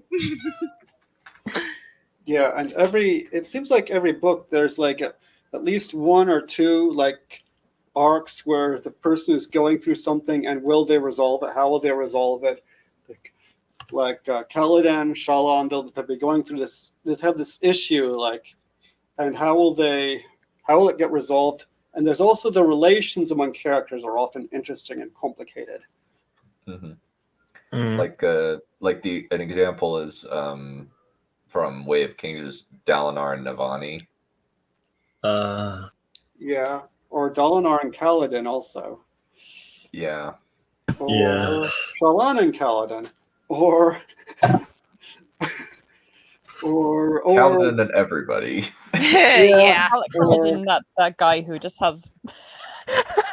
Yeah, and in book 4 there's also Goomp and Goomp. And they have an interesting, complicated, like friend-enemy relationship. I know who you're referring to. I think I am as well. They're both female. That will reveal it. That will probably give it. Right. That's too much information. How dare you? Yep, I've just spoiled it. Sorry. Oh, and I'm just going to delete that from my head. I have no idea what's happening. And I'm just going to go. Nope. I'm just going to carry on thinking about Mistborn. Everyone dies at the end. Everyone dies at the end. The relationship he's talking about is Night Watcher and someone. Kaladin dies. Yeah, Kaladin dies horribly. Odium kills him. What about Kaladin's my favorite. Shut up, leave him alone. He's been through too much already, and I haven't even finished my Radiance. Oh, and Shallan is on Odium's Observation dies. Odium dies. Everyone dies. Yep. The only thing left alive is like one little Kremlin. Yeah. Kremlin. Was that Joe? I will say this. There was one thing I said that was truthful in all of that. No, shush. I mean, I wasn't listening, but I was blocking it all out. I wasn't listening either. You'll never know what it is. Well, I'm the king of fake spoilers. Spoilers. Because I know at one point, Valerian, you remember this? Basically, like, doesn't Dalinar at one point like sacrifice a baby giraffe and then fly out the window, breathing fire out of his butt? Yeah, that's his redemption arc, actually. Oh my god! What? Yeah, it's the culmination of everything. Oh yeah, and then he stands on the sun wearing a nappy and yells. and yells out, Parshendi, you will no longer be bad. I'm just remembering that Yoritu is a spaceship and it flies at the end of the book. I feel like this just got weird. Yes. Oh, and and Elydium has an affair with a Crumbling too. That's kind of gross, though. We don't need to get into that. Yeah. Yep. What are our opinions on the author? Well, we're talking about why he's a good author. So obviously, we think they're good. He didn't finish it. I've never heard of this person. I've never heard of this person. I don't read stuff in other languages. Mar, you're Russian. Do you know who this person is? Well, I can't read. Oh, that was so mean. And then she proceeds to be like, this author is God. Yeah, I read some languages, but not Russian very well. Not very well, anyway. Okay, so he's written. Okay, the Night Watch, the Last Watch, the Day Watch, the Twilight Watch, the New Watch, the Sixth Watch, and it's a series. And a lot of other Russian books. What was that? And a lot of watches. Yeah, a lot of watches. Nuclear Dream, Boy in the Darkness, Transparent Stained Glass, Emperors of Illusions. I've never heard of a lot of these. His last book is entitled "Now His Watch Is Ended." Am I right? I don't think so.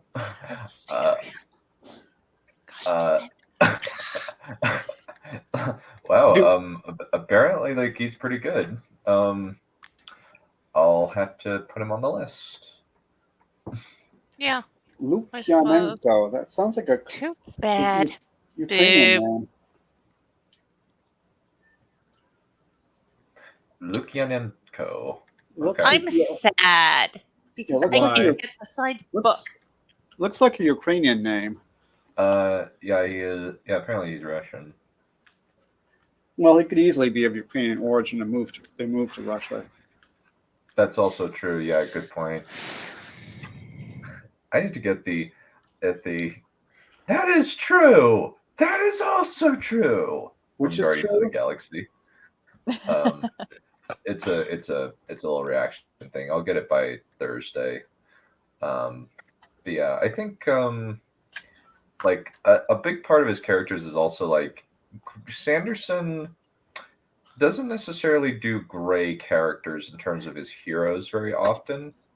Yeah, I think the grayest he gets is Kelsier in terms of his main characters.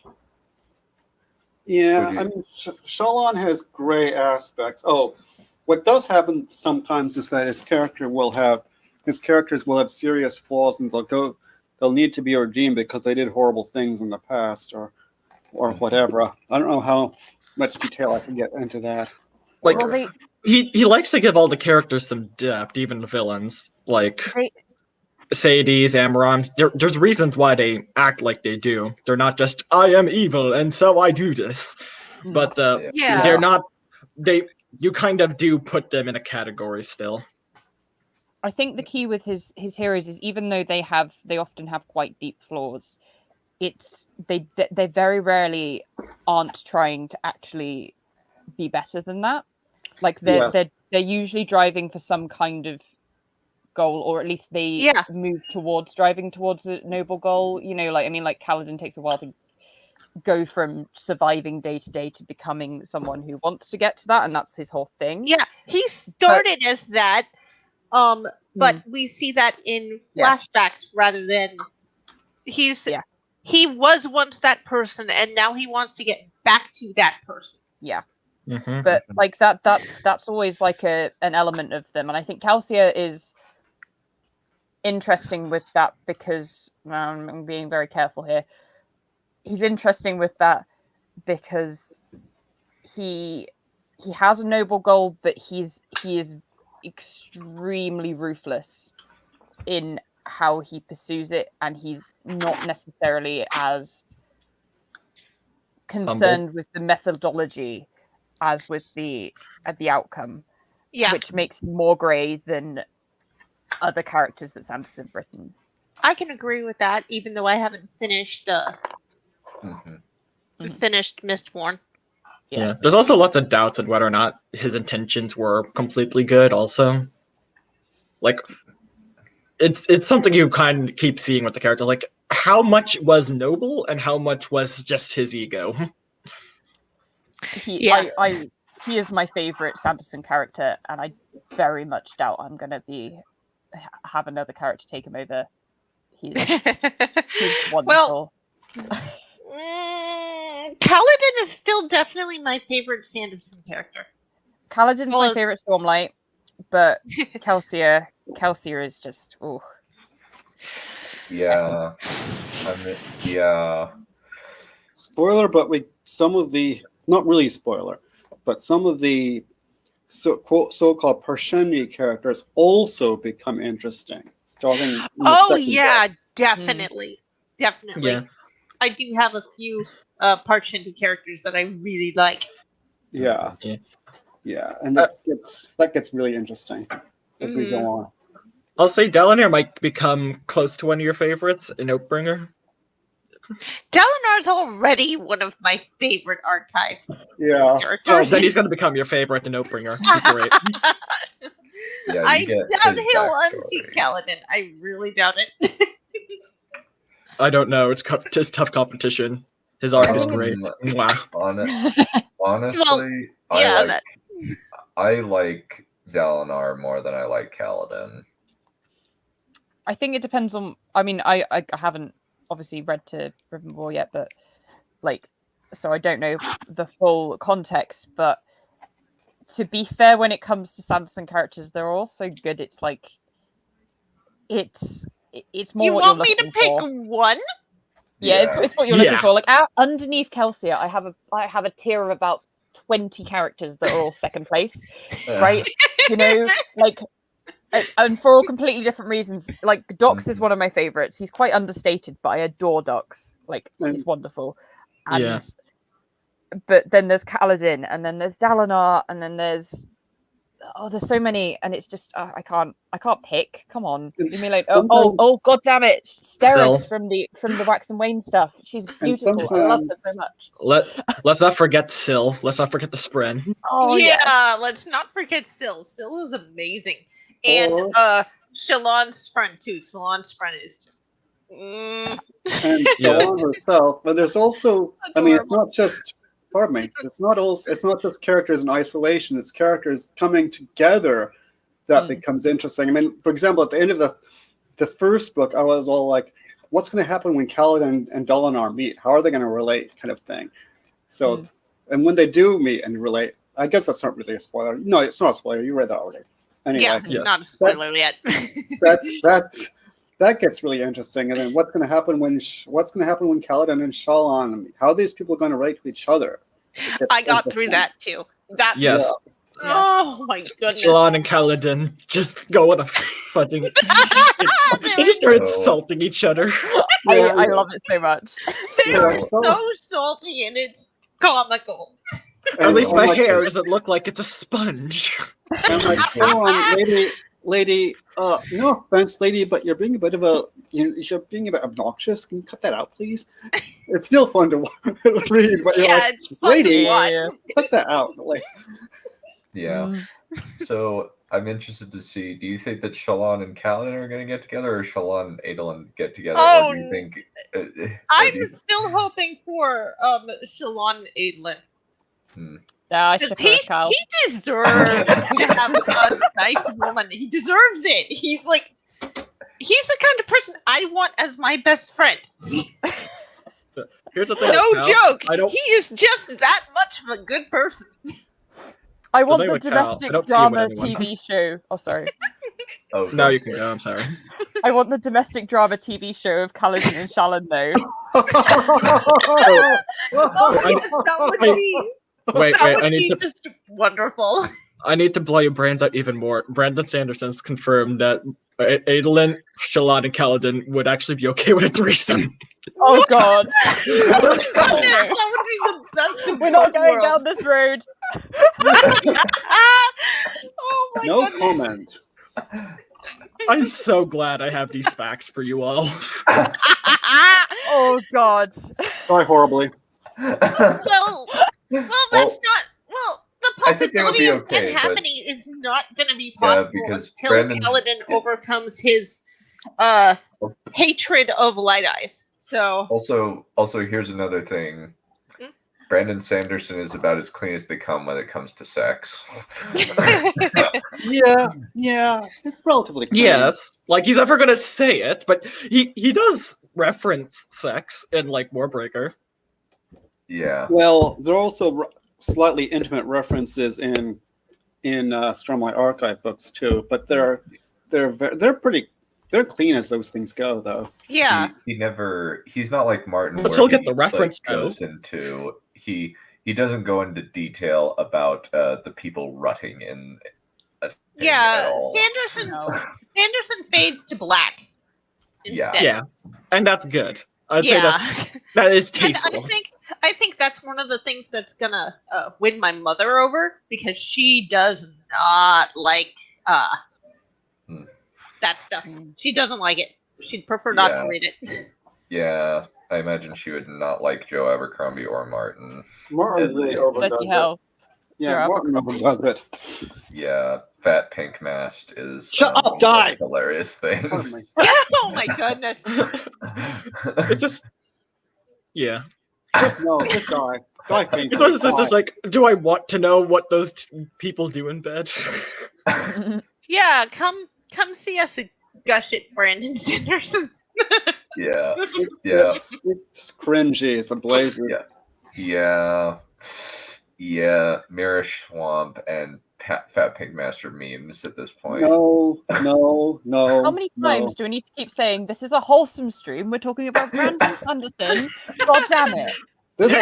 So I guess when we talk about Martin, we have license to be as filthy as we want. No, die. I didn't think this one through. What? I didn't think this one through. I'm sorry to say that is not possible. Remember, men. Friend zone is fun zone. Friends with benefit zone is fun zone. Yeah. Like, he is willing to be like, oh yeah, these two get it on. Like, Warbreaker's the closest one to saying anything. Mm-hmm. Yeah.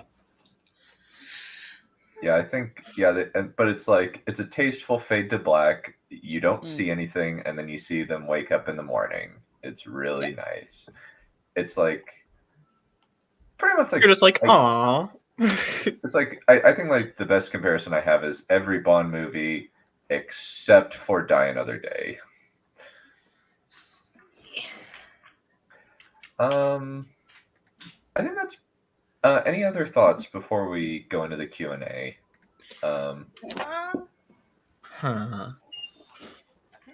Let's see. I think part of it is that Brandon has a connected universe, which is also very appealing. Yeah, it's appealing in the same way that a Marvel MCU. the MCU is. Well, also, or was. Well, yeah, was, because it's not going to be that way anymore. Unfortunately.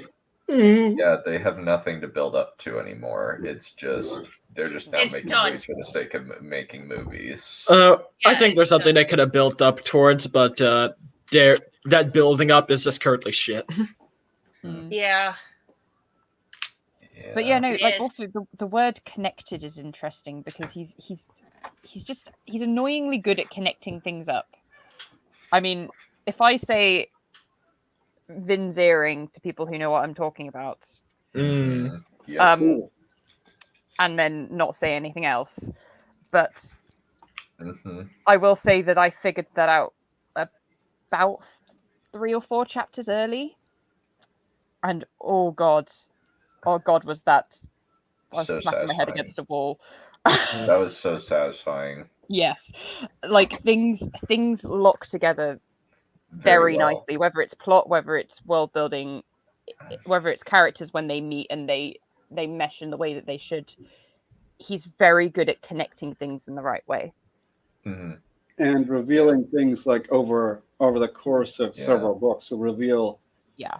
You're learning more as you go, and keep things in reserve. Mm-hmm.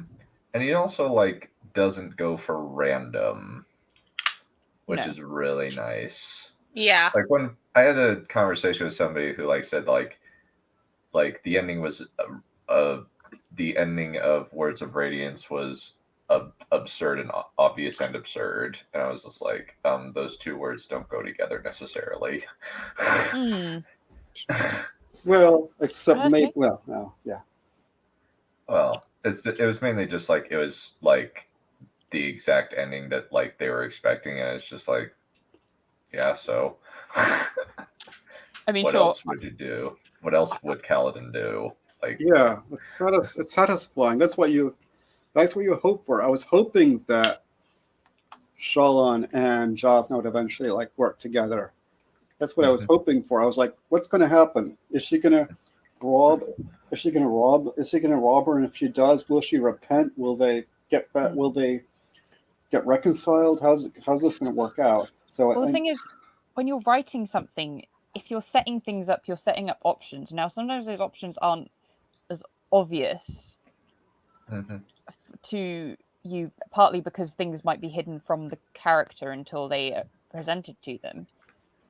But a lot of the time you're presenting options as like a thing that the character is going to try and do. And if you've got a good story, then the character is trying to do something. They're not sitting around doing nothing. So you're going to a degree, expect that. Like, I've got an idea of what the conflict is going to be towards the end of Words of Radiance. I don't know which way it's going to go. I don't know what's going to happen as Fallout. And I don't know how the characters are going to collide in such a way to make all of that happen.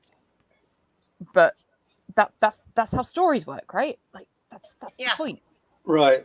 Oh, so he's a good storyteller, essentially, is what a lot of it comes down to. Yes.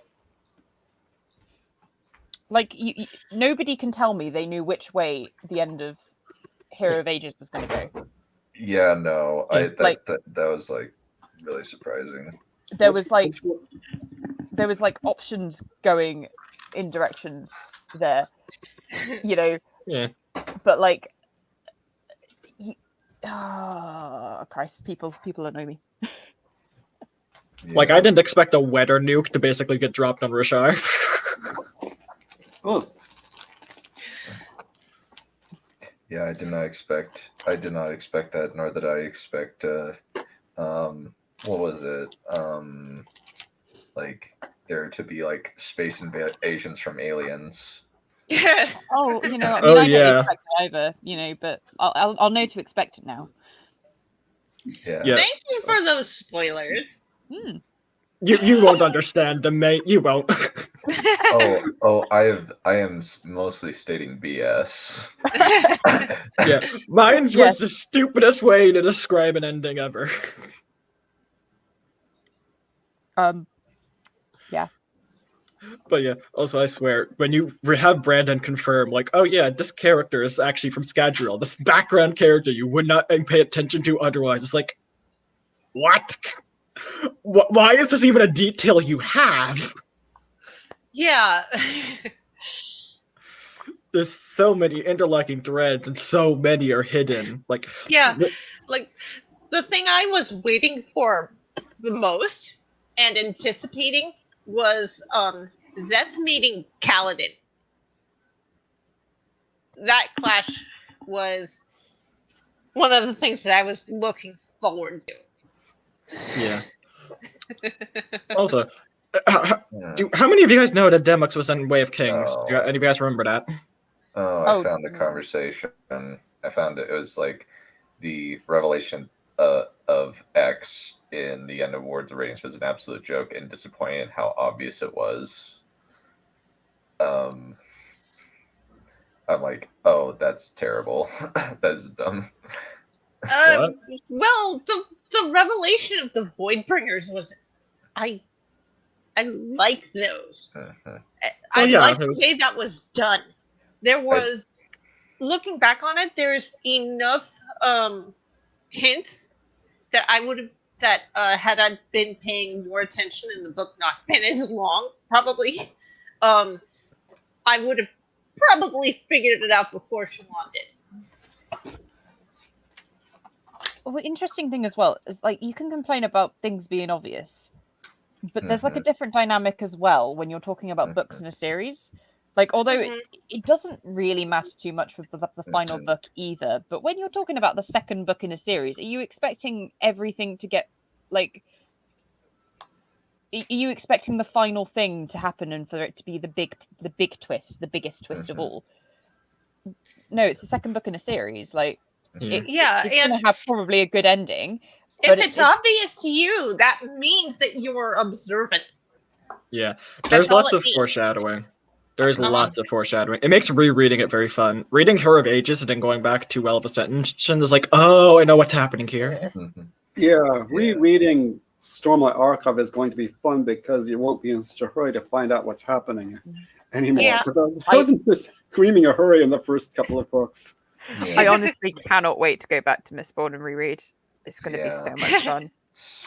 There's also the Way of Kings has like little bits of future thingy when people die, which is like very fun for theorizing. It's like, ooh, that might be something that happens, and it's nice seeing whether or not those actually come to pass or which are still about to happen. And the death quotes. Yeah, that's what I meant. The death quotes. Oh yeah, those. Oh god, those are creepy.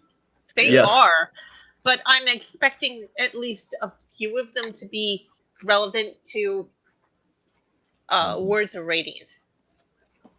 I'm pretty sure all of them come to pass in, like, all of them have, like, some of them are always done in some of the books. I don't know which are still not solved, but Words of Radiance definitely has some. Yeah, but, well, that's what I'm expecting. I'm expecting, I expected Way of Kings to resolve a few of the, a few plot threads, but to leave some hanging because it's the first book in a series. Yes. Yeah. So there was a bit more to that quote, which I think it's like kind of interesting. Like, so Sanderson gives the reader so much information that there are little to no surprises unless he unleashes the Sanderland / information that couldn't or wouldn't have been known to a reader on the first instance, usually because of a lack of understanding of how the magic works. They do say it's enjoyable. It's just like, I actually prefer that, like kind of that's kind of the impression that like surprise is kind of the biggest thing.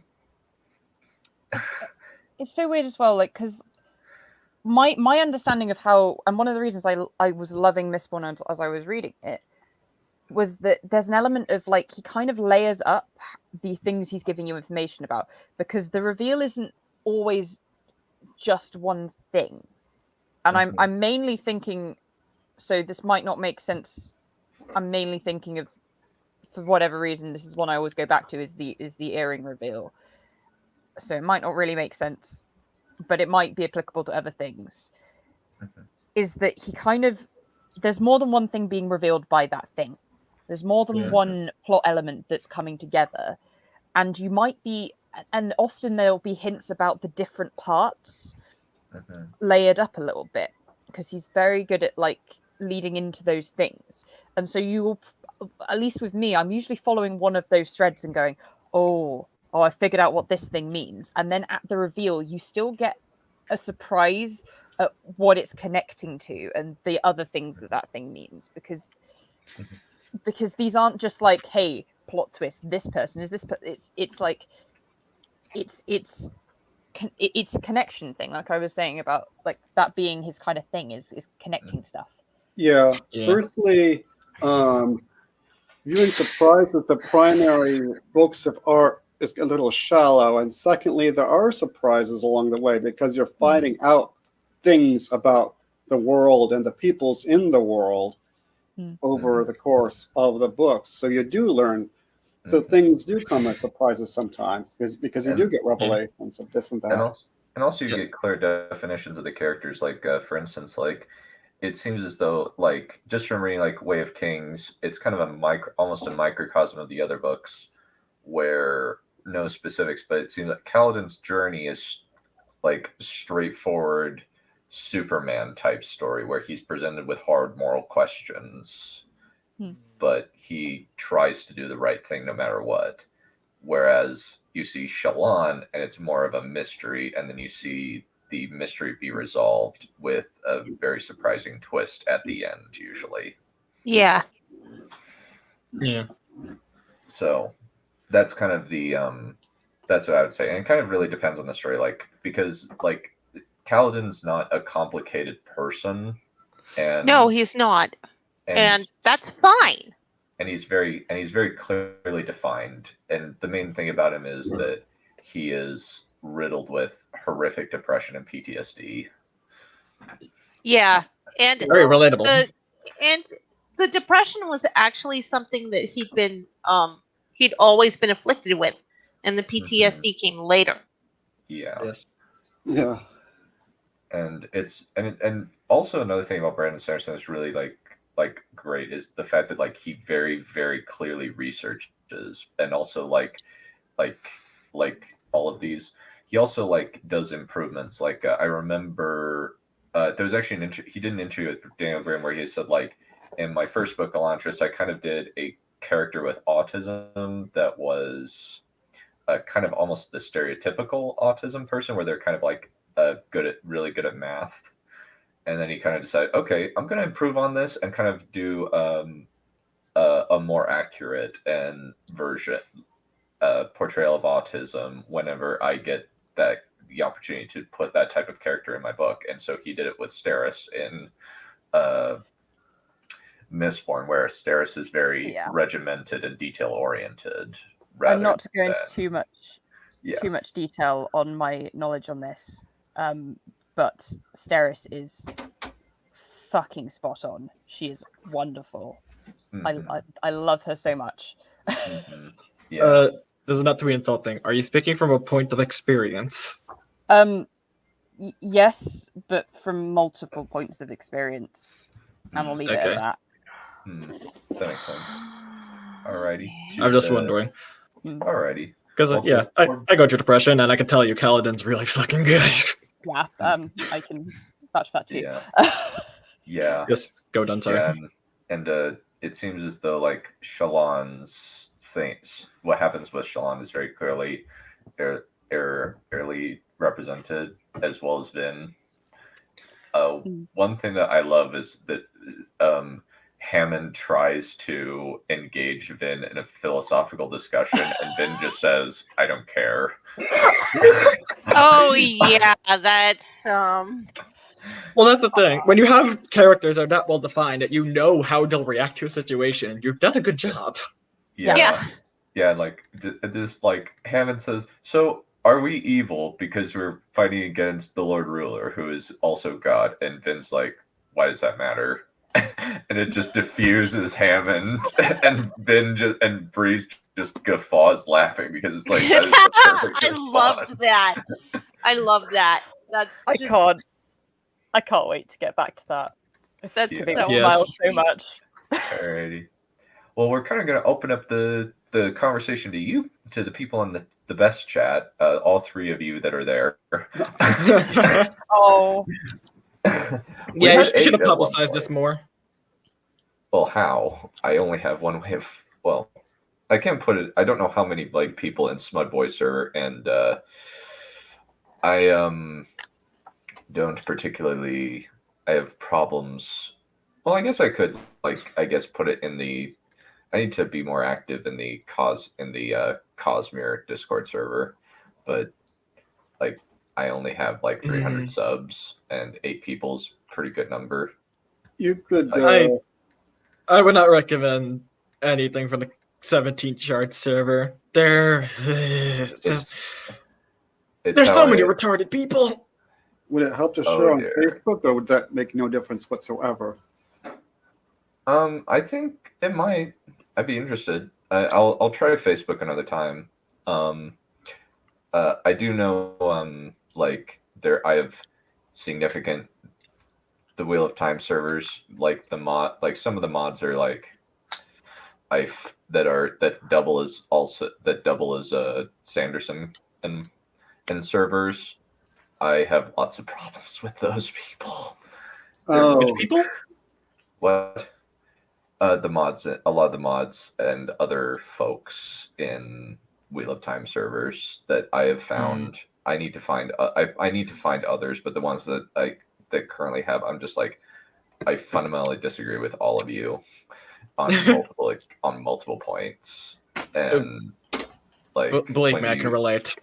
Yeah, when you unironically say like as a brag, I taught my young nephew to say "smash the patriarchy." I consider this a win. I'm just like, okay, you're a meme. What in the fuck? That- okay, Oh, God. I'll give compliments to the 17 chart mods. They're not that terrible, to my knowledge. Yeah. Yeah, no comment. Commonly, I disagree with everybody, so no comment. Nice. Yeah. Or or young men only stop putting flowers in their hair because of society's expectations, smash toxic masculinity, and I'm just like, oh gosh. Yeah, I mean, I don't agree with those, but then there are people in your Discord that I don't necessarily agree with either. So, That's hey, fair. Yeah, there are people that we all disagree with. It's just like some people just kind of go to the extreme where it's just like you're a meme. At least in our server, like we're relatively reasonable people. usually, Yeah. someone gets But obnoxious. then there was one such person that Adam was in whites that left because we were defending something using all the information from the movies, not from the books, movies. And he went, "You'll see in 10 years this stuff is going to be lauded as masterpieces too." It's like, no. Yeah. Nobody's going to think that in a few years. Yeah. Like, all right, I'll go for it. Sorry. So, Go for it, Aspiring Writer. I was just gonna say, like, the mods in 17 Chard, they're really uptight is all. They're not idiots. Like, granted, I think there's a 17-year-old mod, which irritates me, because that mod is younger than me and is talking back to me. And I'm like, shut the fuck up, you little twerp. Like, she said the art is subjective line to me once while I was just. oh my goodness. Yeah, it was infuriating to be shut up by a little kid who repeated the line that I'm constantly like, okay, you saying that does not disprove my point. Yeah, but if it's a moderator, then the way it works is that they're in charge anyway. Probably yeah, that's why it's most of infuriating. Probably most moderators are younger than I am anyway. Well, not depends on the group. Yes, but you're old. Not to be offensive, but you're I'm not old. I'm middle-aged. Okay, Yeah, but he's you've been around the block. He is a graceful, mature gentleman who An has adult seen many compared things. to the mod you're talking about. Yeah, I have no idea how old. I think most of the mods in the Discords are younger than I am. There might be some that are older or my age. I think most of them are younger. I think the average for like the mods is probably like mid-30s. Yeah, that's relatively young. Yeah. But when you deal with a mod that's like not even a legal adult yet, it's just kind of like, why are you a mod? Yeah, It's just it One invites at a time. that person to not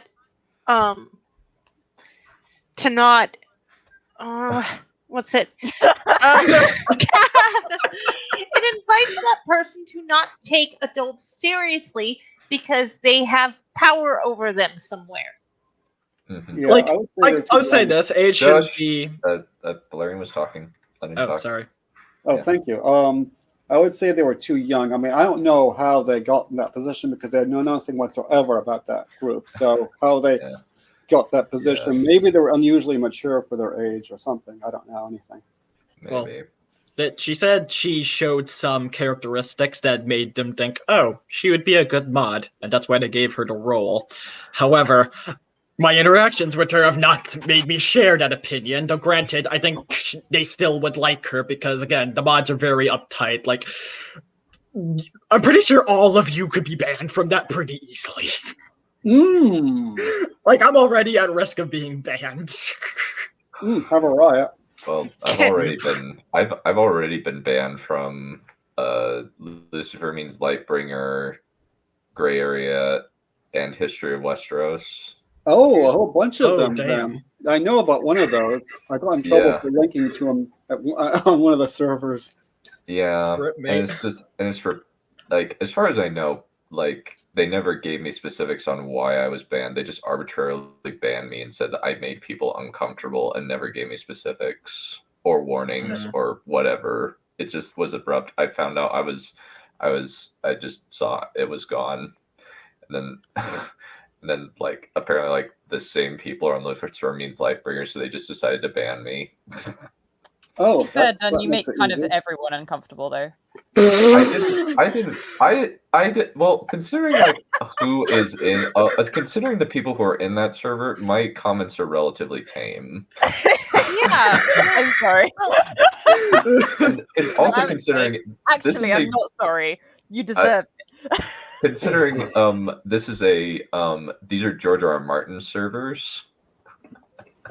Most of my comments are relatively clean by comparison. Yeah, it serves you right, Bright Lord. You deserved it. Hold on. That was a perfect impression of Marion. How did you do it? Yeah. I basically just I don't know why. I think maybe like the only correlation I have is just I said flat. I just described like the production behind the Cersei Jaime sex scene and said no, there was no character reason behind it. This is just dumb. This is bad camera work. Well, triggered somebody. Yeah, probably. I can find a signed copy of Rhythm of War up in Dallas.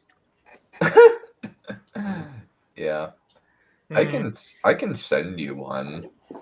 I live next to the guy. I live like 5 minutes away from the guy. Really? Really? You never told us that. You could have given me but I a don't want signed to give copy. away my address. I'm not your friend anymore. Becca's trying to kill me. I live like I've volunteered at the Cosmere House, and there I've yeah, we got an advanced copy of Rhythm of War. Don't kill me. So you lot in the chat, any questions? Yeah. For any of you in the Come on, chat, Ma. any questions? Any God damn you, questions? Ma. Any question? Yeah. Any questions from the 3 people in the chat who'd like to just ask about Brandon Sanderson? Carrots? Where Yeah, is the carrot? I was eating a carrot and I started choking on it because of it. Oh, you evil lady. Brightness, really? Just no. It's like in that movie where someone stabs you with a core and you tried to choke me out with a carrot. That actually.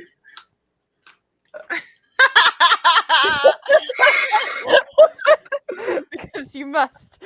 Also, well, the thing is, Sleepwalkers actually has a cop get stabbed in the back by a corn cob and die. Yeah, that's what I was referring to.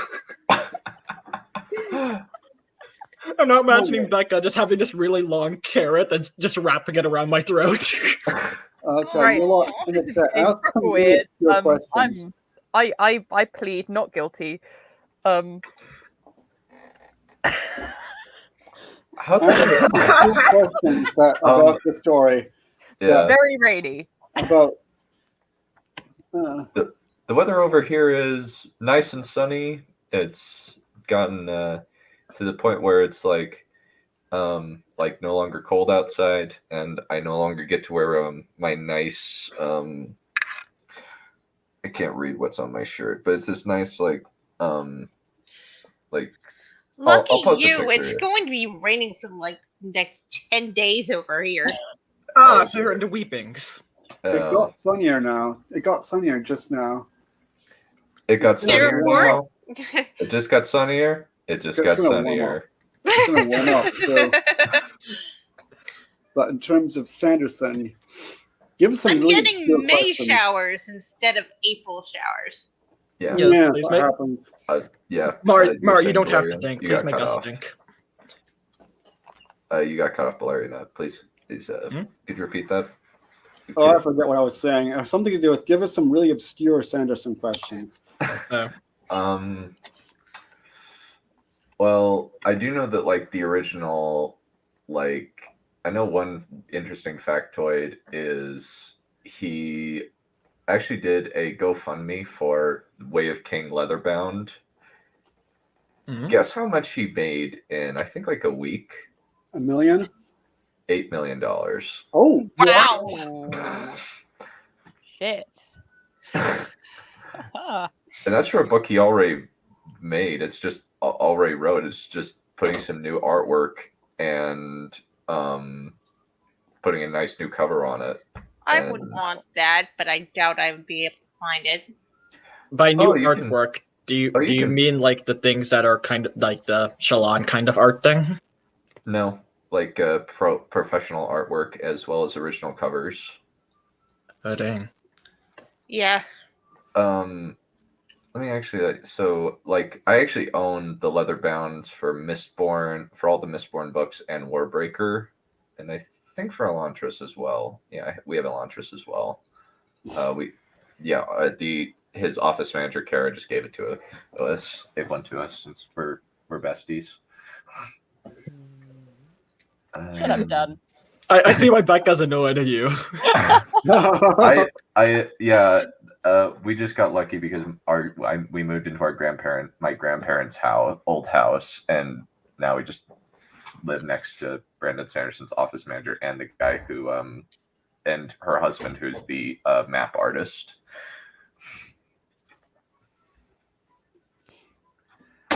I can feel the jealousy streaming off of at least No jealousy. Not at all. I'm gonna make you introduce them to me eventually, so no jealousy, just opportunity. We must I've only know talked. Plans. What? He's got plans, plotting. Yes, we've got plans. We must Yes. murder Bright Lord. So you don't want me to have Spawn? I guess that might be. Well, I don't know how good or bad that would be. That would be scary as the blazes. Indeed.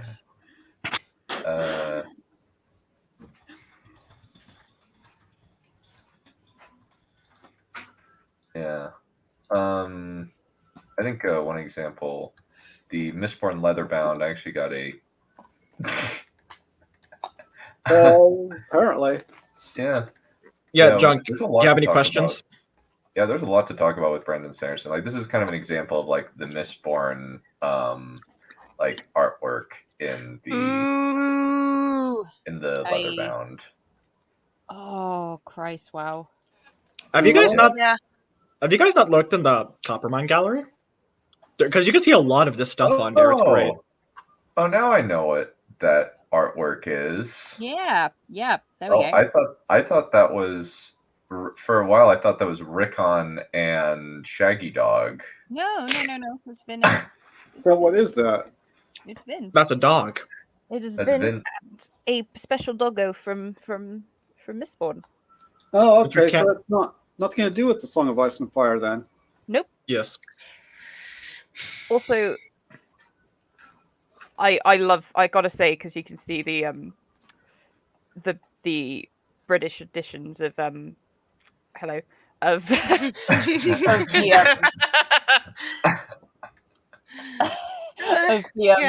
of the Mistborn and like I mean in general, like Sanderson. In my opinion, the covers of Sanderson's books in the British editions are like they're really weird because they're like that because you could see it there. It was like because Mistborn is the blue themed one, and you can see that was the Hero of Ages cover, and it's like white with like grayscale drawings with like blue going through it, and it's like a close up of Vin's face, and that's they're so cool. And I've got like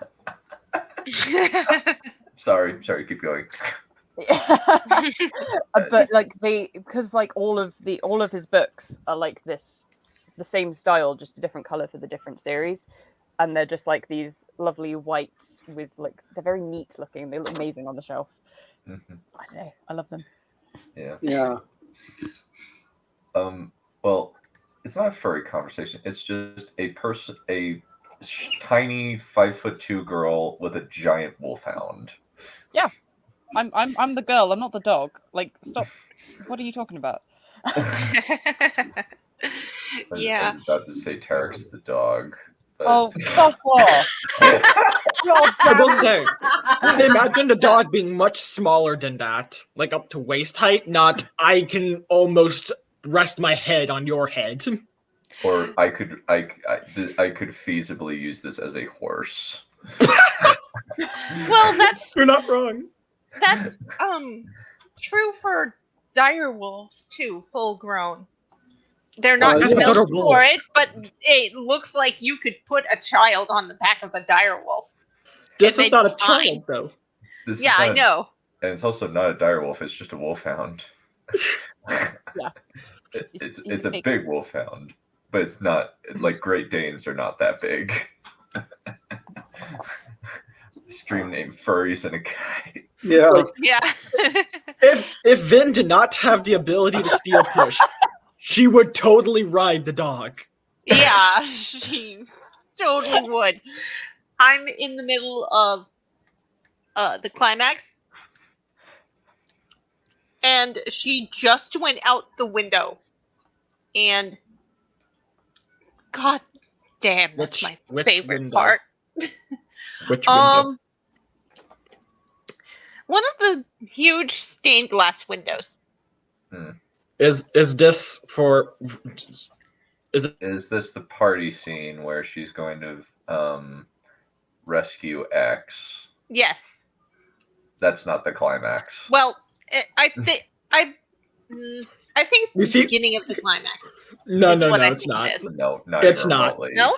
Okay. It's the second act. It's the second act closing action scene. It's not even close to the end. I really this is possibly one of the books that you just let's just. This is why I have to clarify. I'm like, what do you Let's mean by not. climax? Well, we don't know what you know, and we're like, well, it's in chapter 30, and I'm almost finished. So, and Why there's does it- not much left. How many Why does- hours are left? 5 hours, 8 minutes.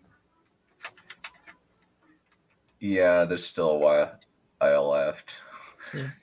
Small question. Why does everyone refer to the chapter number to be like, oh, this is where I am? I'm like, this says nothing to me. I don't remember what happens in every chapter number. Please, just give me plot points. Yeah, I don't remember the chapter Well, numbers either. she just found out that X was going to be assassinated, and she's in the process of jumping out the window. Process of jumping out the window. You stopped right as she leapt. No, actually, I stopped. No, I didn't stop. I got distracted right as the window was breaking and she was shooting out of it. Yeah, no comment. Yeah. Any other questions from people in the chat? Otherwise, I think we might have to just close it out. I love how you had to remove the other questions as if there's been a question. Yeah. I mean, Ma did ask about the weather. She did. Yes, it's lovely here. Very rainy over here in Texas. Well, I guess technically, what's with furries is a question. No. I'm sorry, Dunn. I love your writing, but no, you're not better than Sanderson. I never claimed to be. That would be heresy and stupidity. I would get torn apart. Yeah, no offense. Here's the thing. Here's all of the evidence we need to prove this. Dunn has incest, or something similar to it. So that's all anyone in this stream needs to be like. No offense, Bright Lord, but just now. Yeah. That's fine. You'll get there eventually. Well, not better, but you'll be as good one day. Well, Dragon Plus. We'll help you. We'll guide your don't think path. so. We'll help you, Bright Lord. We'll get good eventually. A future Narcissus and Hera count as incest. cousins, so Yeah, Well, cousins. they still count. They still count. it's incest, but that's the kind of thing that was acceptable. Like even the 19th century, people married their cousins, so it's a different Yeah. thing. Yes. Yes. Yeah. It's still uncomfortable, Hmm. but it's not as bad as if they were brother and sister. Yeah. Or thought they were. Yeah. Hmm. Yeah. I'm not. Well, my books are not as long, so long man good. Yes. Short man bad. Yes. Oh my goodness, that's a Mahler thing. It's so true, though. That's a Mahler meme, though. No, but it's a fact of life. Do you understand how much joy I get from a Stormlight Archive compared to Emperor's Soul? That thing is done in a day. This thing takes me a week.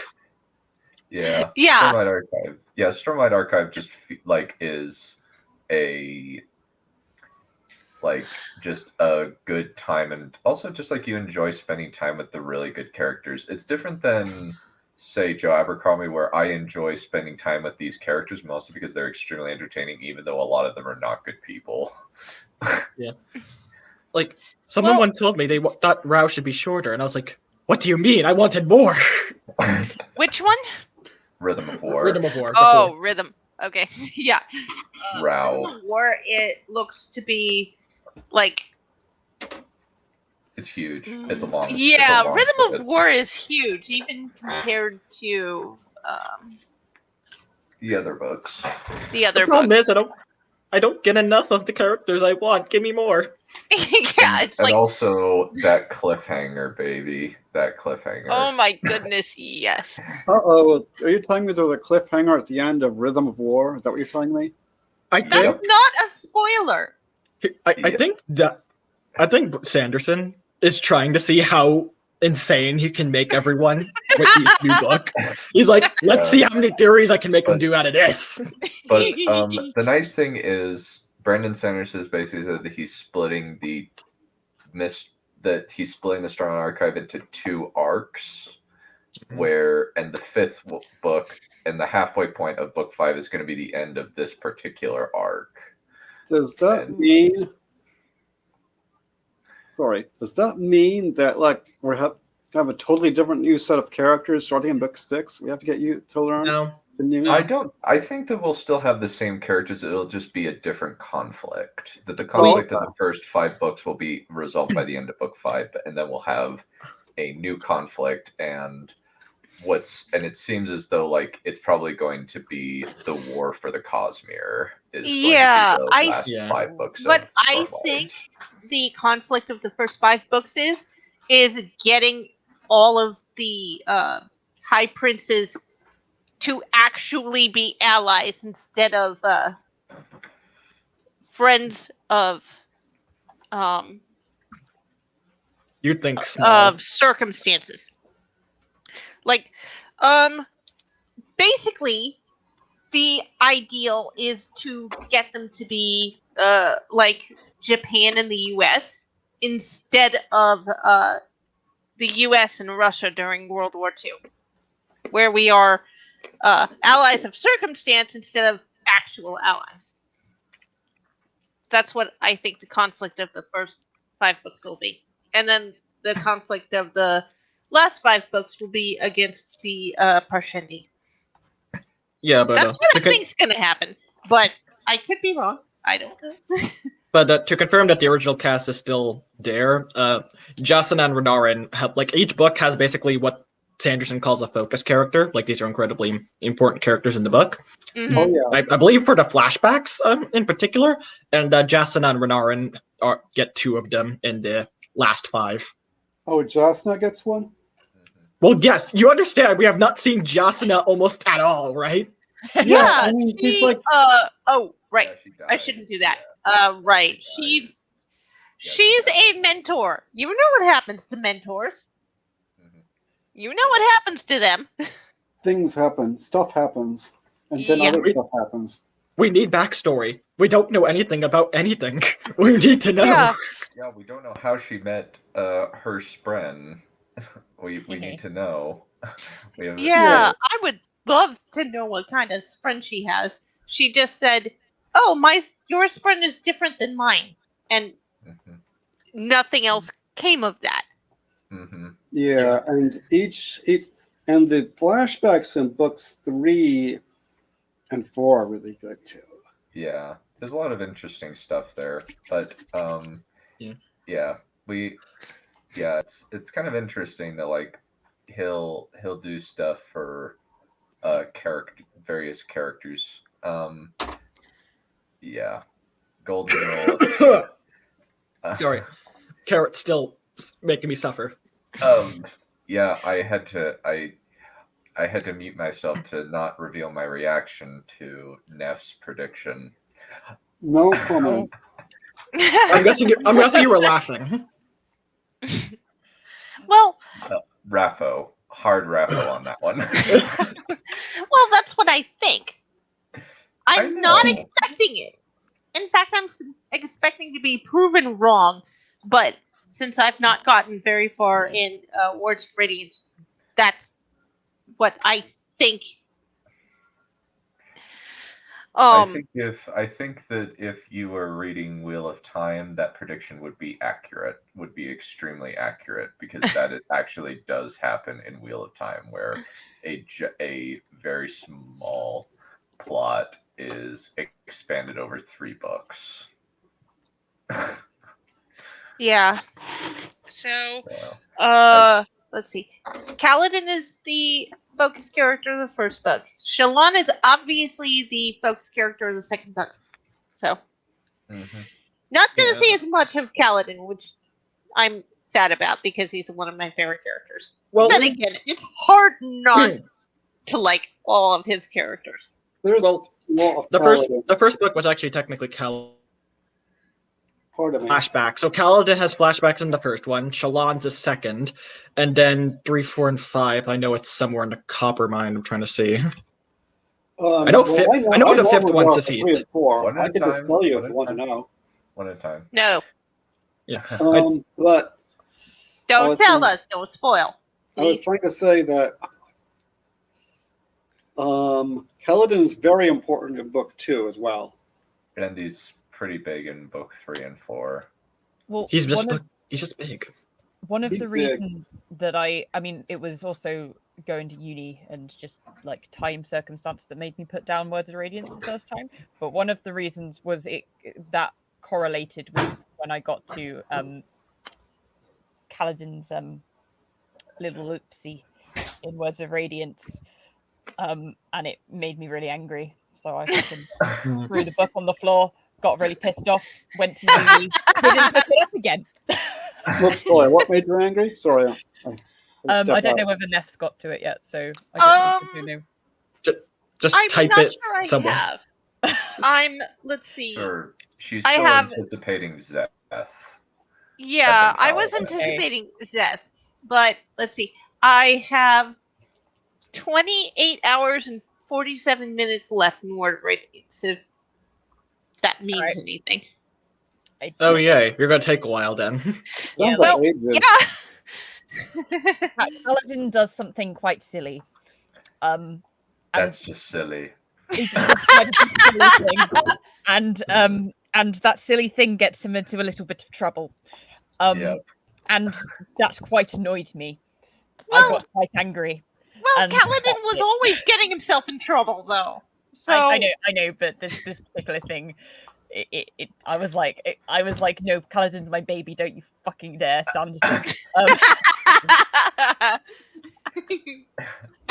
Yeah, he's my sad boy. He is like my Tarek. Do not.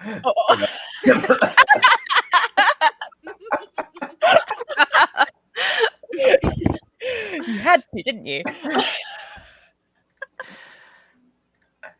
Yeah. Sorry, I couldn't resist.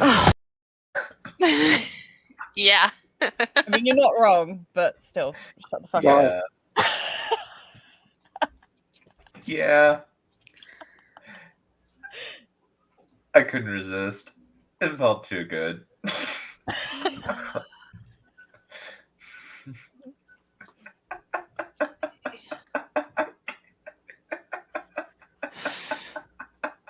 I can So, feel the I'm gonna daggers cut being one. stared at me. Yeah. I can feel the daggers being stared at me. So would anyone in the chat like to learn how to bond a spren? Yeah. Do you have any questions about bonding spren? Because we know all about that. Mm-hmm. Yeah. Yeah. We have deep and ancient. We have deep lore knowledge. We are holding it over y'all's heads with great pleasure.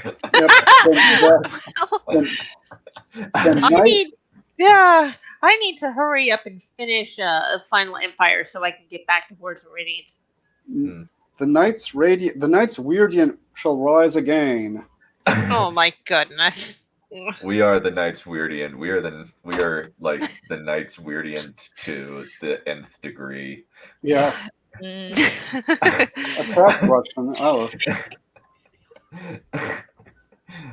Yeah, she wants to sick a fox on me, so it'll just grab onto my nuts and like I'll die of sepsis or something. That's that went down a road. Well, how else is a fox going to kill me? Hmm. In my sleep. Yeah, probably actually. Would Jar Jar count as a furry? Oh my No comment. No comment. Honestly, Jar Jar is, I would not call that furry, actually. he's a froggy. He's a slime. Yes. Yeah, No comment. This is a wholesome Sanderson stream. He's just no. He's just bestiality. He's just bestiality. This here is general. Okay, this here is G-rated. No, gore and everything. My little nephew is watching this. My little grandnephew is watching this, and he's only 5. Dude, I honestly find Jar Jar too boring.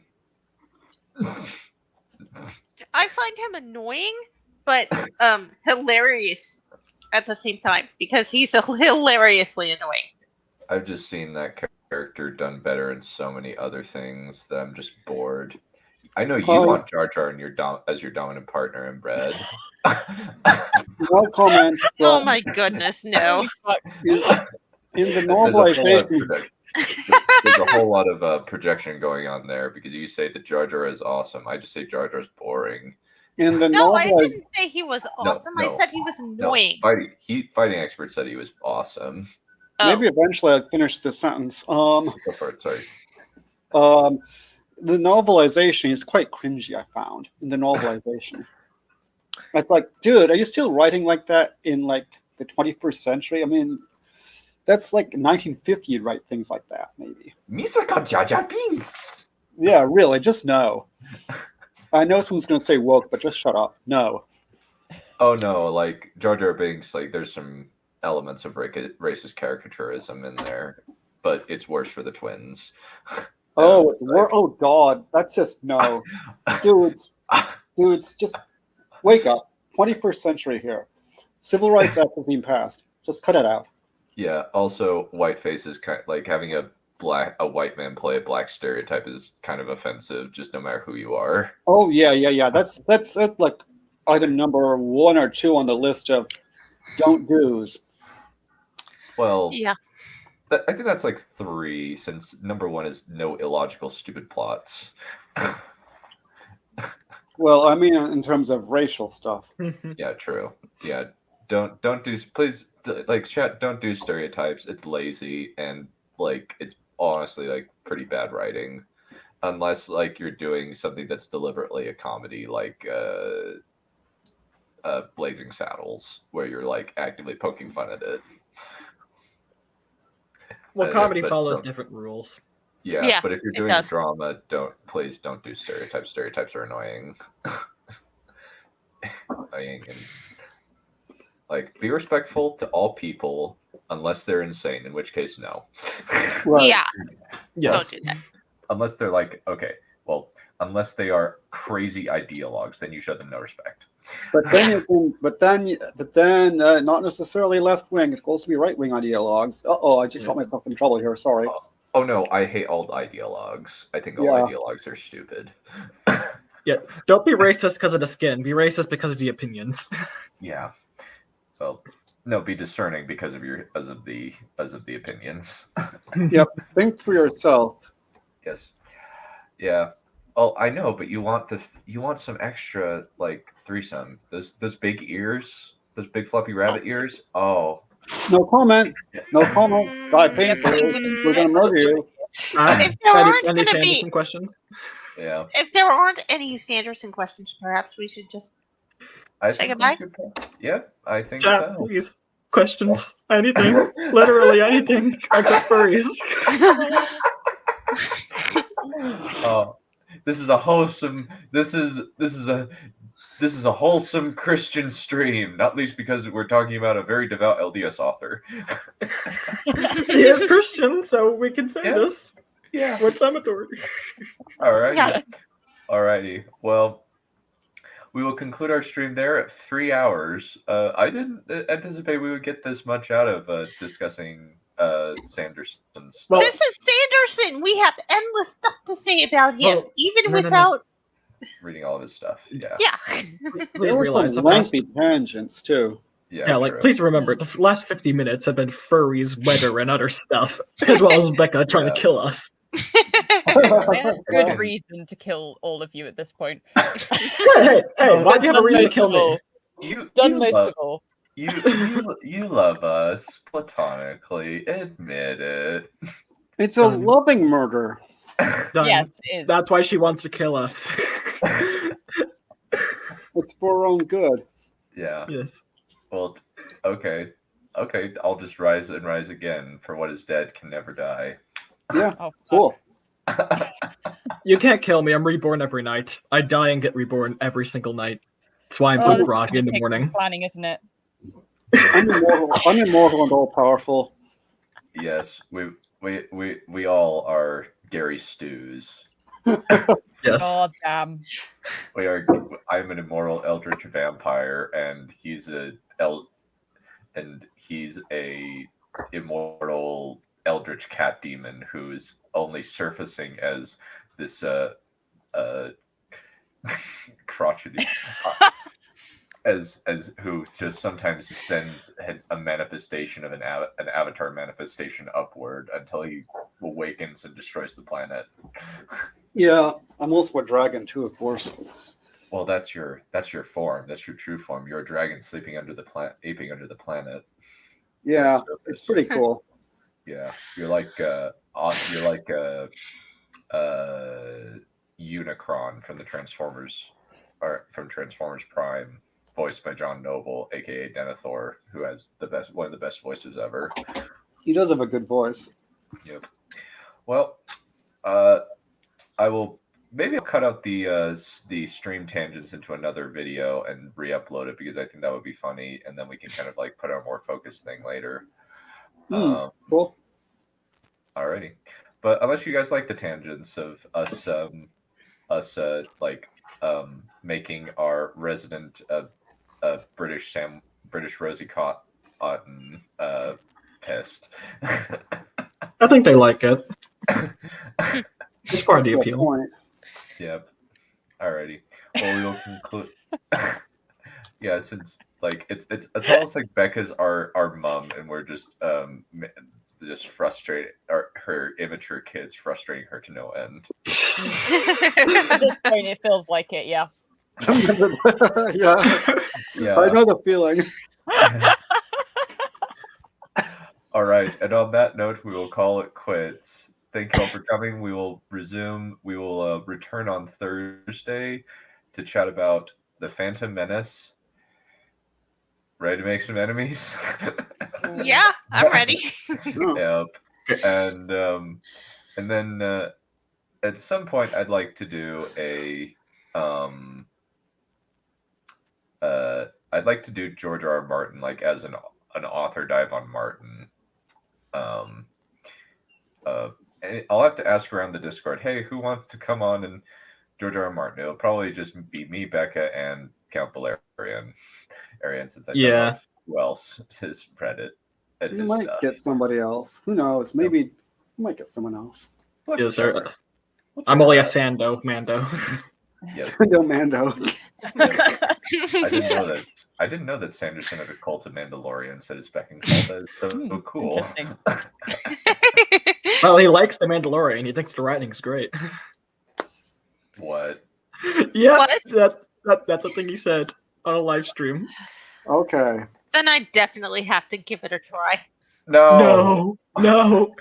It's one of those. This is one of the times where I disagree with Sanderson. The writing in Mandalorian is terrible. I honestly think he might just be slightly biased because he wants to make a Stormlight Archive show or Mistborn movie eventually, and he mentioned liking the special effects of Mandalorian, and I think that's why he ended up having a good opinion of it. I think this is just one of the times he wasn't discerning. So this was more of a industrialized magic thing. I think if you want to watch Mando, watch the first season, get your own opinion of it, and then just watch and then watch EFAP cover, and then watch EFAP minis of it. It will be much more entertaining. Okay. Okay. Or just watch the EFAP minis. Well, they don't have one for season 1, and if you don't know season 1, it'll kind of be missing some context. But you can watch the actual EFAPs of that. They have a breakdown. That is also true. Yeah. Shad's on it. It's great. Yeah, just watch Okay. Alrighty. Well, we will call it good there. See y'all later. Bye. Bye, guys. Bye-bye. Bye.